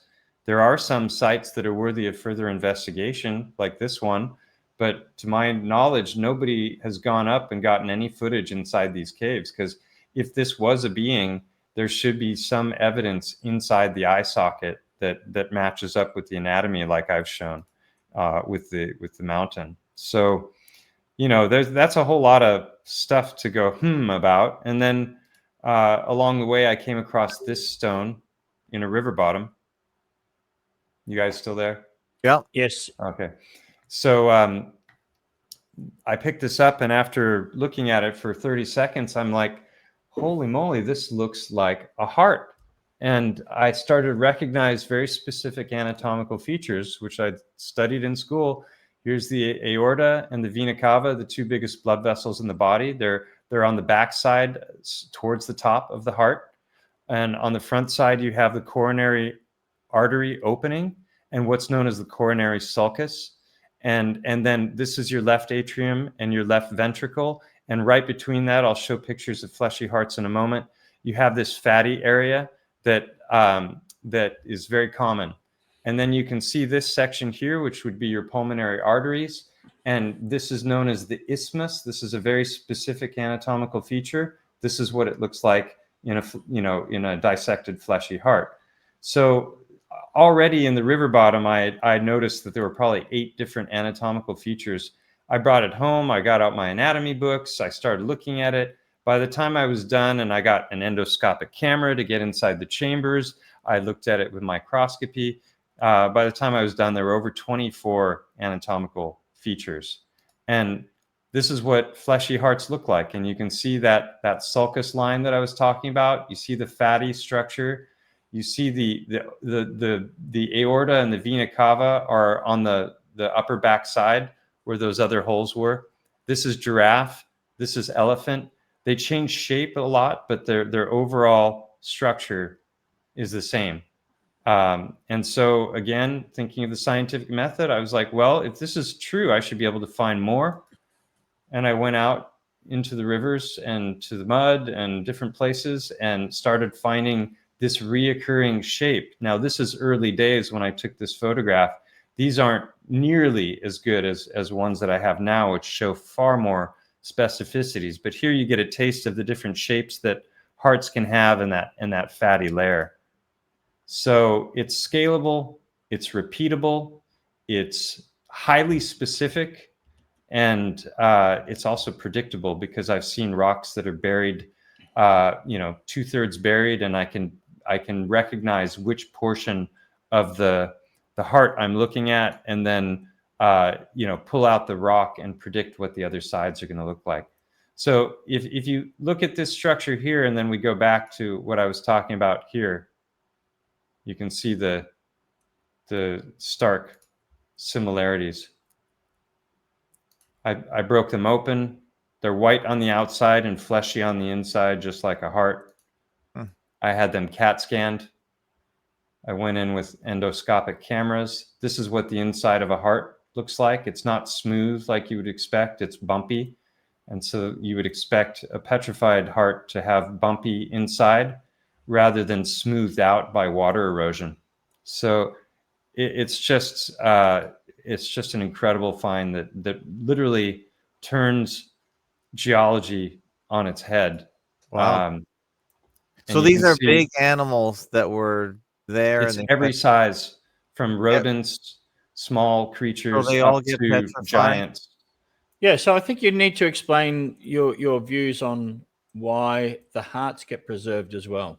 Yeah, so I call it boiled egg theory because obviously this isn't something that should be real outside of like if looking at mainstream geological narratives, they tell us that soft tissue can't petrify, only in the rarest of circumstances, because the soft tissue is going to be eaten away by the larvae and the bacteria long before the petrification process could ever happen, which is where there's this infusion of elements into the fleshy material, whether it's tree in the form of petrified trees or in something fleshy. So that's the mainstream narrative, is that's why there's only a couple petrified hearts on record in history, which is not true, because we talked about the archivist earlier, Ben. He's got multiple articles that he's fed me from newspaper articles from 100 years ago where they're talking about petrified everything, and they're not talking about it in some fantasy way. They're talking about it in a very matter of fact, specific way. So this gets into what I call boiled egg theory. So obviously the hearts are being found outside of the body. So the only thing I could conclude from that is that the body is somehow destroyed and the heart is preserved. So initially I started thinking about a hard-boiled egg. If you think about the chest and abdominal cavities, they're very thick, fatty sacs that are filled with fluid, and then the organs are anchored in that fluid and floating, right? And so if you think of high temperatures, like a volcanic blast can reach temperatures of 1500 degrees Celsius, the pyroclastic flows can move at the speed of sound. So if you had those kinds of temperatures moving at the speed of sound, that would probably destroy a human body in quick order. Well, as that's happening, you've got a pressure cooker, which is the chest and abdominal cavities.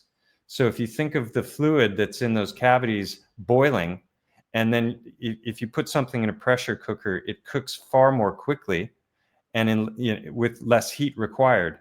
So that's the idea. And then if you cook an egg too fast, the shell will crack and the protein will leak out. But if you cook it slowly, it'll just get harder and harder and harder. Well, what about the bones and what about the muscles? Well, if you cook bone in a crock pot, it's very interesting what happens in just a matter of hours. It turns to sponge and then eventually to a gel, like you see there, and then they make bone broth out of it. So that could explain where the bones and the meat are going. And the boiled egg theory could account for the hardening of the organ. Then we have things like bog bodies, which are these. These have fallen into acidic waters, and the acid does a very interesting thing. It preserves the skin and it preserves the organs, but the bones and the muscles dissolve.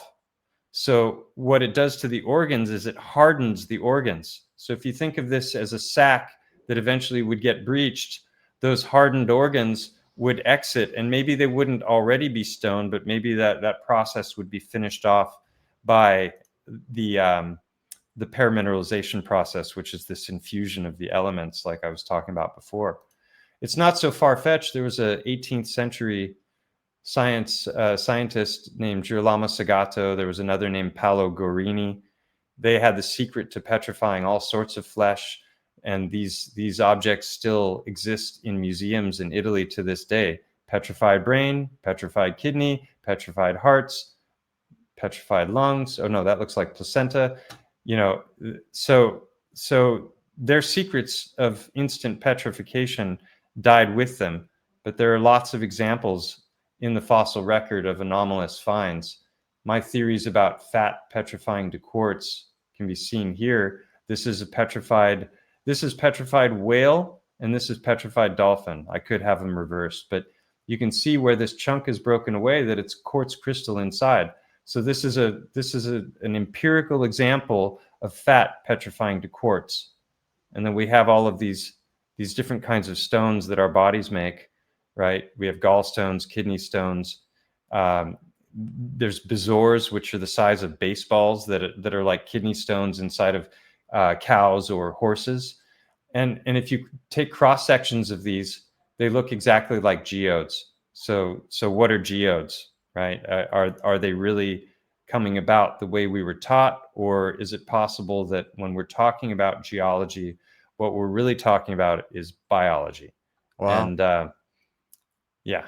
That's so amazing. I could go on and on and on. I mean, this is literally a 4-hour presentation. That's amazing. When did you PowerPoint discover all this?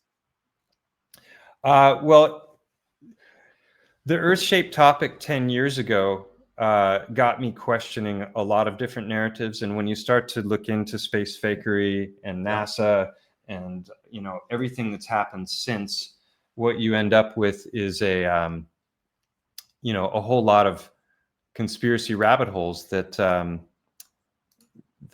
just stop sharing here, or have I already done that? That's awesome. Yeah, I mean, that's just the tip of the iceberg. There's a whole lot more that I could show there. Yeah, someone mentions Kent Hovind. He's really he's into the whole dinos, and he thinks he's on a spinning ball still, but he's He's a brilliant guy who's done a lot to debunk mainstream geological narratives. There's another PhD geologist named Andrew Snelling who's also done that. You know, people don't realize this, but you can create petrified wood in a laboratory in 24 hours that's indistinguishable from naturally occurring petrified wood under a microscope, right? So we have these incredibly long timelines. When they tell us the petrified trees petrified 200 to 300 million years ago. That's a lie.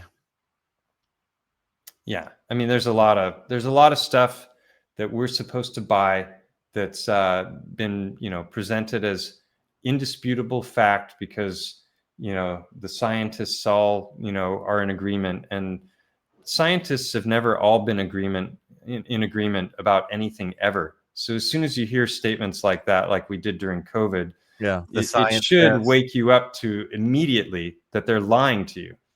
If it doesn't, you're a fool, you know, because there's no such thing as settled science. The idea is antithetical to the entire scientific method, which is that it's never settled. It's an oxymoron, isn't that the definition? Yeah. Yeah. Yeah. It's a contradictory term. Yeah, just like military intelligence and a whole bunch of others. Yeah. Well, we've been going for 3 hours, which is way longer than I normally do, but I hear that a lot. I've enjoyed it. And Frank, you still awake? Frank enjoyed it. Where is Frank still here? Yeah, Frank is still here. He probably went to the washroom. Oh, sorry, I had my my mic off and it was making noises. No, I appreciate that. I thought it was just first class. Well, it's really good to hear from a fakeologist and you know, to the doubters out there, what will the way that this will be proven? Sorry, not proven, but accepted is when geologists, mining people start basing their ideas on what you've done, and I think that's going to start occurring more and more. I mean, you talk about the shape of trees, you know, to explain these things called anticlines and synclines and so on. I know you're familiar with that, but other people. Synclinals, yeah. So what you might have a picture there to show people, but essentially, when let's say if I'm most of my experience is an open cut. If we're designing what the batter angle is of the pit wall, we will look at these anticlines and synclines and make decisions about how the rocks are going to fall, whether they're going to tumble out of the wall or not, or whether the wall is going to stand up straight. Right. Now, yeah, you need to have a good idea about the structure. Now, if you make the understanding that this is a tree and then try and get some sort of scale of the size of the tree and follow the grain, that's going to be very helpful to people. You know, yeah, there's an old book whereas at the moment what they're saying is all these horizontal layers of rocks are being deformed by the various tectonic pressures, and that's how we got all these anticlines. And of course that you can't actually use that to model how the rock is going to appear here and there and in other places. Whereas if we know it's a tree, if I had that model in my mind, I would make a lot better decisions about what's going on in those rock walls when we're designing them. And this, I think what you're doing is just providing what's potentially going to be a huge breakthrough for civil and mining engineers. Time will tell.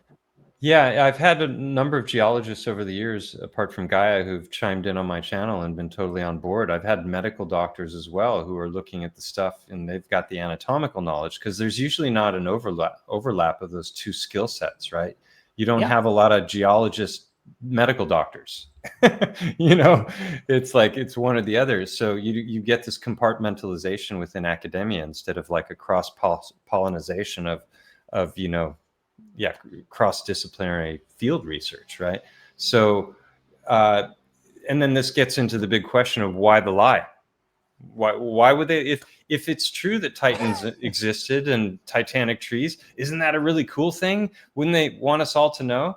No. I've got my hand up with an answer. Ask me. Yeah. I'll Well, ask the the answer- geologist in the room. Why the lie? Well, I think it's to disconnect us from God. Well, that's the spiritual war aspect, which I definitely agree with. But on a more pragmatic, for example, on if a you're more asking practical why they don't show all the geologists these practical models, Yeah, if this because is the truth, then they why do find them out during their lifetime. It's like, I can only give my own example. I was raised with the spinning ball. Okay, no problem. Then I'm going to work as a planning engineer, as a mining engineer, and all the survey work is based on the idea that the Earth is flat. Right. All of it, right? Funny But that. it never occurred to me to question the spinning ball model until whatever it was, 6, 7, 8, 9 years ago. Yeah.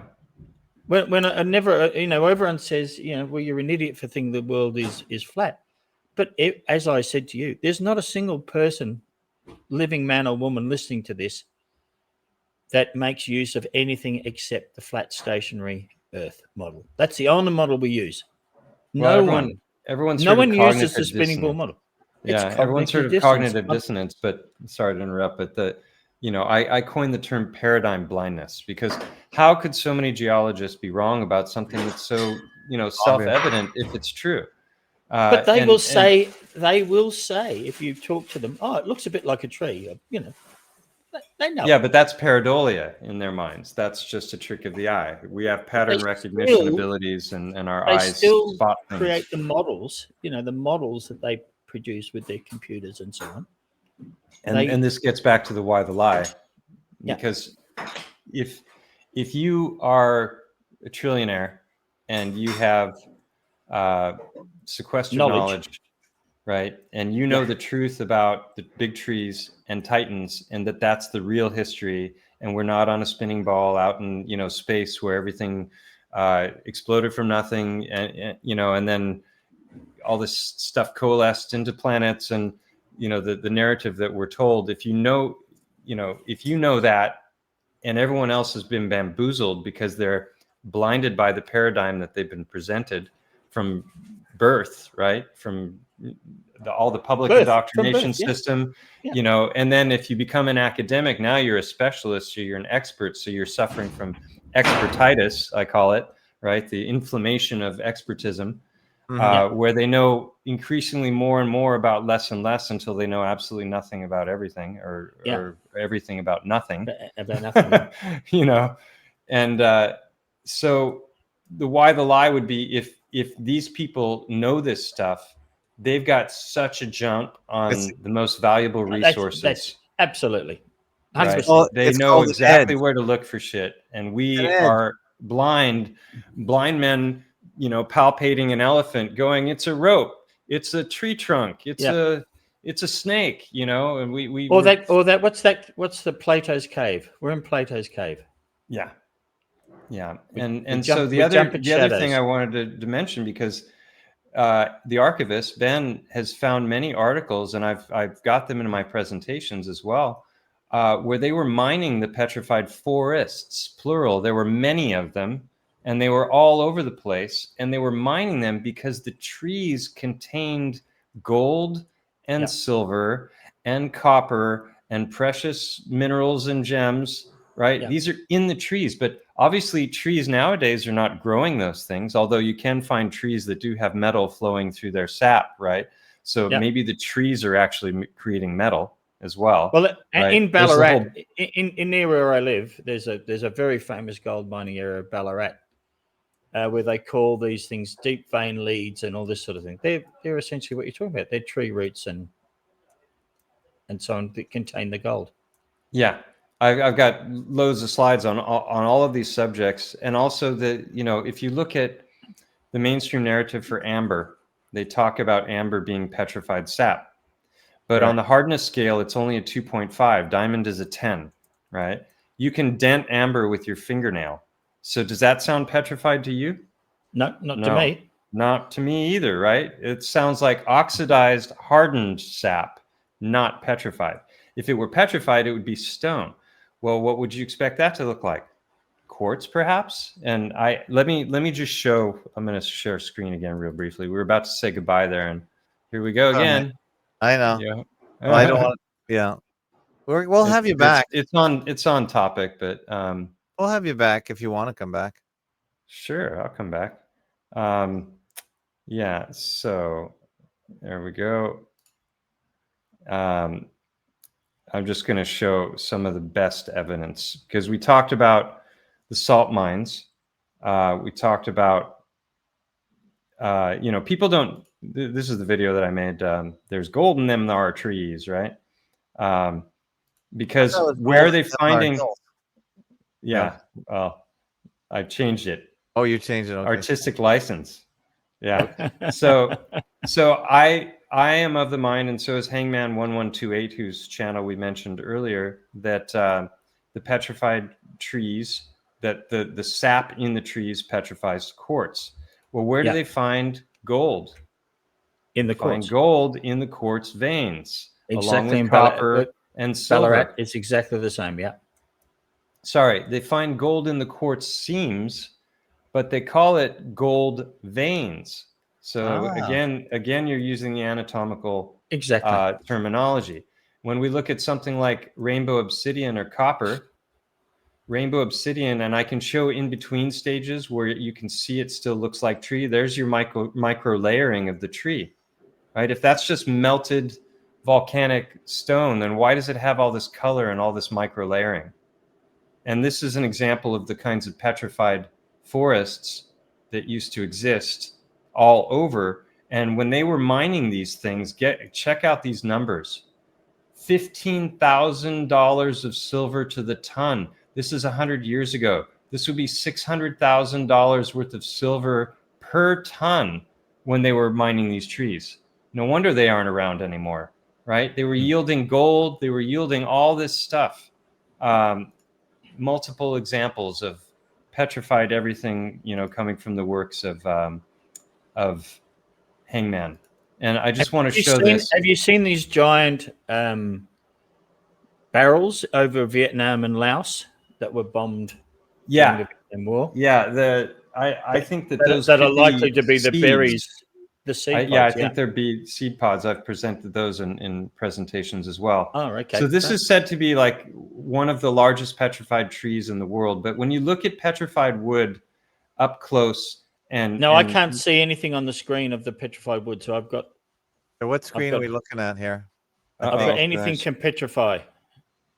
Anything can petrify. Yeah, we've got organs, that. cysts, tumors, Yeah, I thought we were lymph looking at the wrong screen. Just change your whatever screen you're sharing because we're looking at the one with the anything can petrify screen. Oh, I probably have two. I might have opened a second PowerPoint. I can see your cursor moving around the screen. Just stop sharing and then... you're seeing. Okay, yeah, I'll just stop sharing. Right. There we go. Now we're seeing something else. Stop sharing screen. That's Hangman. Yeah, that's my screen. All right, entire screen. Should we get Hangman on the show? Oh, he doesn't really like to do public appearances. He keeps to himself. So if you got him on, I'd be impressed, and I would love to be on with him if you wanted to join. But I doubt you'd be able to. Let's see, window, and I need to share again. There we go. Wait a minute. Why is it doing this?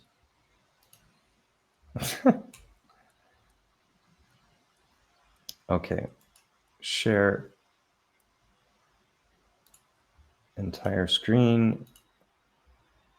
There we go. All right. Now, you see the reality. Can you hack it again? Hold on one sec. I've got what I've got is Hangman. Here we go. We're good. Yep. It says reality. Can you hack it? Yeah, we're good. We're here. Okay. So this is what they say is the largest petrified tree in the world, I think, or one of them. They say it's like 8 feet in diameter. Okay. This is on site with Hangman, Mike. And there were a lot of times where I couldn't tell the difference between the wood that was on the ground and stone because they were identical. Where are you, in Spain there? This is in the Black Hills of South Dakota. We traveled together for a week a little over a year ago. Is that near Mount Rushmore? Yep. That's what I thought. Yeah. Are those petrified presidents in the mountain? No, they carved the presidents out of petrified wood. That whole region is all one giant tree. Okay, We're is that why they were able to carve it? trees. They disfigured a very sacred site from the Indians. That entire site is a total blasphemy. Oh, wow. Are the Indians mad about that? Yeah, I think they're mad about a whole lot of stuff, probably.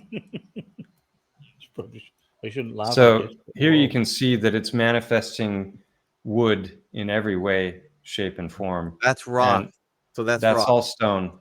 Yeah. Okay, rock stone. But yeah, so it turns gray, and you get the lichen, and it oxidizes. But in the sites that maybe are north facing, they still have the original tree grain color, and I'll show that in a moment. But there are sites where he has pulled away at pieces, and you can still see that it's fibrous on the inside. So this is one of many data points in favor of the big trees, but I think it's the most conclusive, self-evident evidence of all of them. I mean, not specifically this site, but the footage that Hangman and I have been sharing for years. But he was really the pioneer when it came to exposing this information. And interestingly enough, Roger Spur of Mud Fossil University has never addressed the topic of the big trees except to claim that they're not a thing. That's right. Right. He's also never addressed my work on the Titan, which is odd because it's the most consistent with his. Consistent and supportive of his research of anyone out there. He's never mentioned the Heartstones. So I lean towards either he. But Alan Paco does mention the Heartstones. And Alan used to talk about me a lot, and then he became convinced that I was a shill and that I wasn't a believer in Christ, and he started making all kinds of claims about me that weren't true. So I stopped interacting with him. Yeah, fair enough. Yeah. But I still reference both of those guys because that's part of the origin story of these ideas for me. So I'm not afraid to talk about them. I just don't resonate with the things that they say anymore. But you can see this is obviously tree, right? It's you gotta be blinded to the idea. And here you can see the micro layering of obsidian, and you can even see here's the tree, but here the heat was greater and it vitrified. So now we're talking glassification, right? So there's just so much. And the last thing I want to show before I wrap it up is this. Like, wow. There's a lot of people that talk about Devil's Tower having been a tree, and there's even claims that there was some big LiDAR test, but I've never been able to find the research anywhere. So I think it's just a fabrication. But you can, if you look at the structure, like these big channels going down, and then it branches off into other channels, and then you see this kind of stuff from the Action Adventure twins, where they'll go down 500-600 feet into a structure, and then they'll go through a snaking channel. There always happens to be like a narrow snaking channel that doesn't just end. They always seem to be able to like go further, and then they find another one of these big channels going down. So I think what they're exploring, and you can't explain this being eroded through water erosion because they're so, you can see there at the end, look at how chunky that is. There's no hint of this being formed by some massive water flows once upon a time in Earth's history. And then when you see this sort of thing, like down here, these are lava tubes, and lava tubes are a whole other rabbit hole in and of themselves. You got horizontal lines, and then you have lines going this way. And supposedly all of these are carved by lava. Well, how does lava carve? Mm-hmm. And how does it bifurcate, like you see here, branching in different directions? And how can these layers be both vertical and horizontal? There's your horizontal. And I guess that's the last one. And then you've got the tepuis that we mentioned before. So I think that these are all just fragments of what were much larger structures. And then you can see here, we call them artesian wells. There's lots of videos of examples of smaller, today's size trees tapping into waters below. And then like, this is like a fire hydrant here. And then there's trees in the forests, like this one. They hack into them and, water spurts out like a fire hydrant. So if you extrapolate up and you think of a tree that's miles wide at the base, then the channels that the sap would have flowed through would be the size of exactly what the action adventure twins are Where is walking, that spurting water through. tree? Oh, That there's is a whole bunch of unbelievable. videos like that. In fact, they just recently cut down they're just animals, no offense to real animals, but they cut down one of the most sacred trees in the world, and in some country it looked like this, but way, way bigger, and they're like filling themselves as they're cutting it down. This gets into things like Petra in Jordan, and these kinds of structures. I think that there's a lot of people talking meltology, melted structures, and I think that there's a lot of evidence for that. I didn't used to. I thought they were crackpots, but now I've seen enough to understand that that's also a thing. But I don't think that that's what these structures are. I think this is sandstone, and sandstone was originally cedar, but on a great size. The trees were felled, they were brought down, and before they petrified, I think that just like in Avatar, they could no longer live in the living tree, so they started carving into the tree to survive, and use it for shelter. And if you look at the insides of Petra, it's clearly tree grain. Wow. And then when the sap, it comes in all different colors. And now that you've seen all this, you can look at these through new eyes. Do you think it's called Petra because it's petrified? Definitely. Definitely. So someone knew. Yeah. And also, when it comes to the mountain here that I've investigated, the river that goes alongside the mountain is called the Gata de Gorgos River. And Gorgos is named after the Gorgons. And the Gorgons were three mythical Greek goddesses. And one of the three of them was Medusa. So literally the river that goes alongside of the elephant is named after the goddess of instant petrification. And wow. Yeah. It all ties together. Yeah, it all dovetails in a way that it shouldn't. And that gets to this, which I often like to say, is that, the eyes are useless when the mind is blind. And all of these things have some degree of truth to them. And so the answer is probably E, all of the above. And our task is to investigate, keep an open mind, not too open, look for the overlaps like a syncretist would do, and learn how to discern fact from fiction. This is what we were talking about before, Frank, with the different trees that literally are bleeding metal. So what would happen if this tree were to petrify rapidly under some kind of a cataclysmic event? Might that metal that's floating freely in the fluid End up coalesce as copper into the lines of current, which would be your copper, your silver, your gold, and whatnot. So it all makes a whole heck of a lot of sense when you see it, put together in a presentation like this. But if people just get little factoids along the way, they're gonna reject it because it's. But all you can do is present your evidence. I mean, it's not much you can do.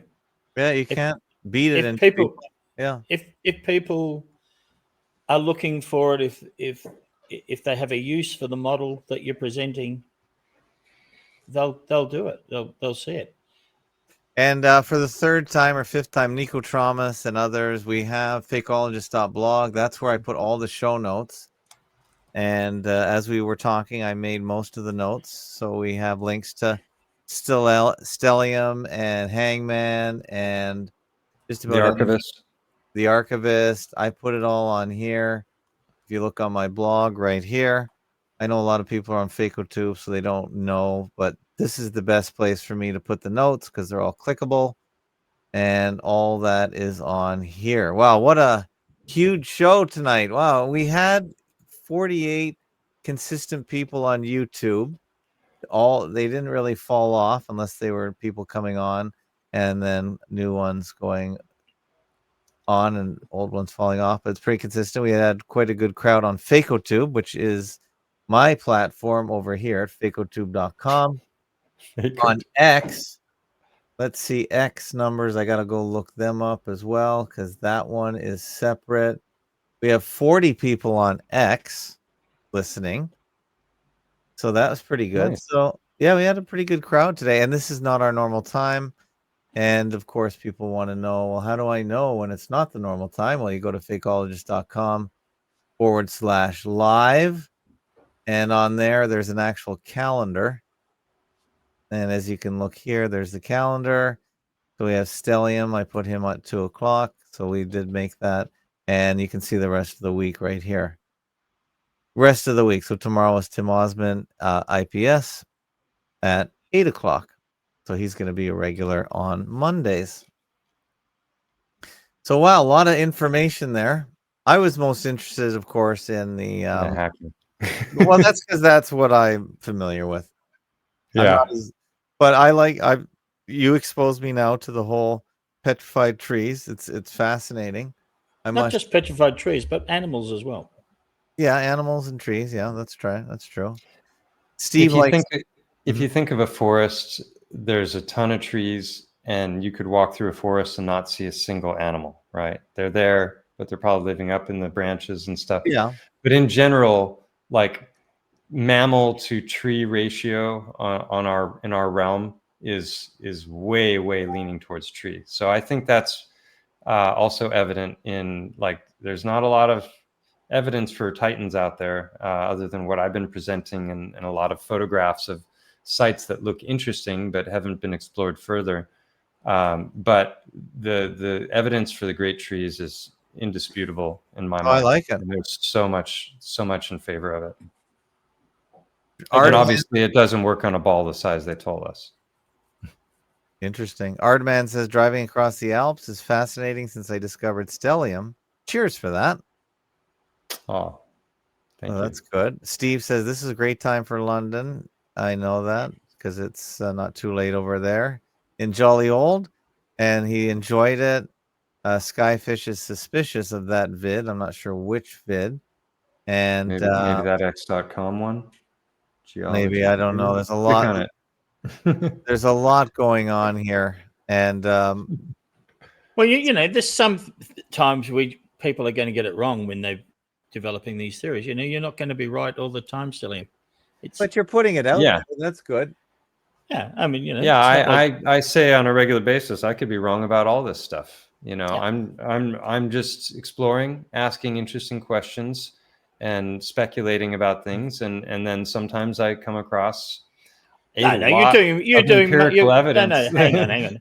You're underselling yourself. The work you did on the eyeball and on the elephant is astonishing. You know, it's very thorough. Thank you. No, it's very good.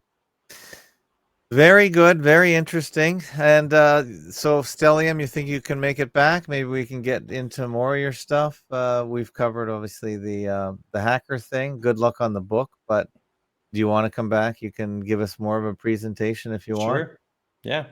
I guess all right. I guess this is the best time. Afternoons here, evening there. I'll download and upload this to my channel as well. It was a fun conversation, and we covered a lot of ground, and we'll see if I get any strikes.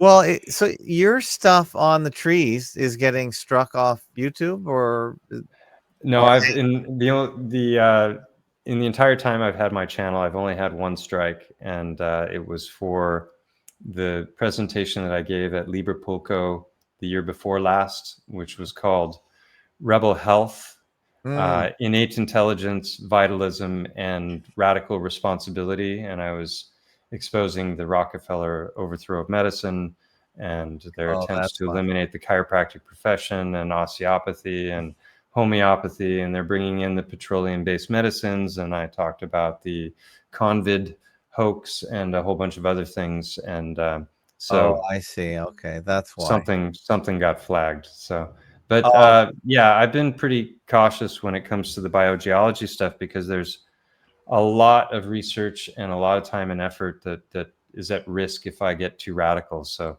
there's a whole bunch of topics I would like to go into that I just stay away from on the channel, because the algorithms are what they are.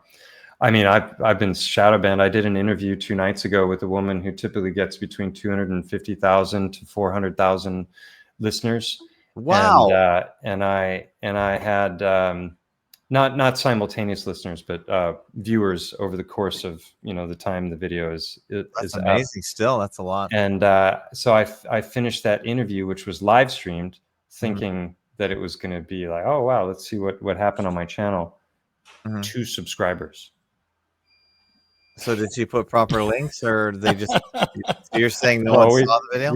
We talked about my channel, a lot, and there wasn't a problem with finding me, and so yeah, from an algorithm perspective, it's been heavily algorithmed. I shot up to 20,000 within like a year and a half, and then it took me 5-6 years to get up to 32 now, and in those years, the content has become way more comprehensive. The presentations are a lot more concise. I'm not fumbling to find things, because I have, good PowerPoint presentations that I can use to get around quickly. So it's better than ever, with more subs than ever. YouTube shows my videos to no new people. I only reach 1/10 of my own audience, and it never gives my videos out to new audience. Oh, that's the key. I used to get 100 to 500 new subs every video. Now I'll get 5 or 10, and then it'll bleed off 5 or 10 over the next week. So I just kind of like hover at the same numbers. So I know everyone's complaining in the truther, world. They're all complaining about algorithms, but that is pretty apparent. And then there's that eye winking at you too, which is another interesting data point, the eye socket. So, okay. Yeah. Skyfish said he was suspicious of the tree squirting like a fire hydrant. Okay. I see. There's a bunch of those videos though. Maybe, obviously some could be fake, but I've seen HD footage of people walking up to the tree, and there's new footage of, maybe he's talking about that one of the giant tree that they supposedly took down recently. I would like to think that was faked, in which case the tree may still be there. But it was one of the most magnificent trees on Earth that apparently some people decided to take down. Okay. Well, you got a lot of energy. I guess you're a chiropractor, so maybe you can crack your way into being of good health and good energy. But I know it's getting late there, because it's almost dinner time here. But it's almost 11. Yeah, wow. And thank you to Anna for organizing it all, of course. Yes, Anna. Yeah, thank you. Our new show booker. She's got Mark Devlin for January. Oh, yeah. Mark was at the Illuminate and Elevate conference and at Librepulco. So I got to spend a bunch of time with Mark over the last couple months. And Steve Young was at both of those events as well. You should definitely get him on.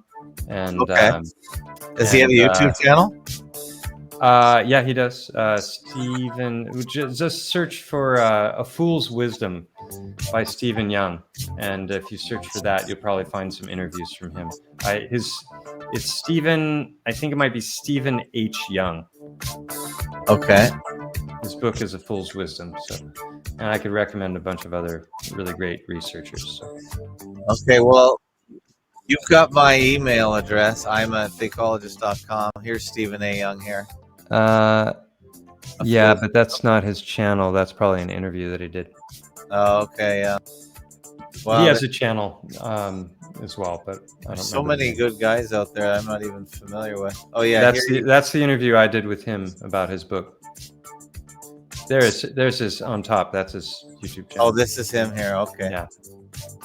Okay. Wow. So many people. I'll put a Yeah, link. To this. PhD quantum physicist and nuclear physicist, and he's written a book debunking both. And no wonder I haven't heard of them. Nobody wants to recommend them. So that's really interesting.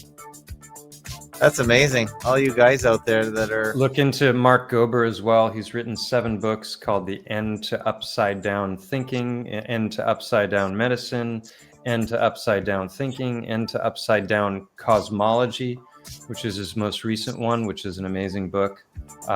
He's a savant. He's an incredible researcher, chunks data like nobody I've ever encountered, and presents it in a very approachable and palatable way. Greg says I posted an interview with Steven, so maybe I have listened to the guy. So I don't know. There's so much information. It's crazy. Okay. Again, in the YouTube, go to my blog, fakeologist.blog. You're going to get the links to Stellium7. Of course, you can type it in yourself, Stellium7. But thanks a lot. You gave us a ton of information to go for. Hope I didn't bore anyone. No, it was good. I think we have a lot of synchronicity. So hopefully people can go to your channel, and hopefully when you post this, you can link to fakeologist.com, and maybe they'll find some interesting stuff at our place.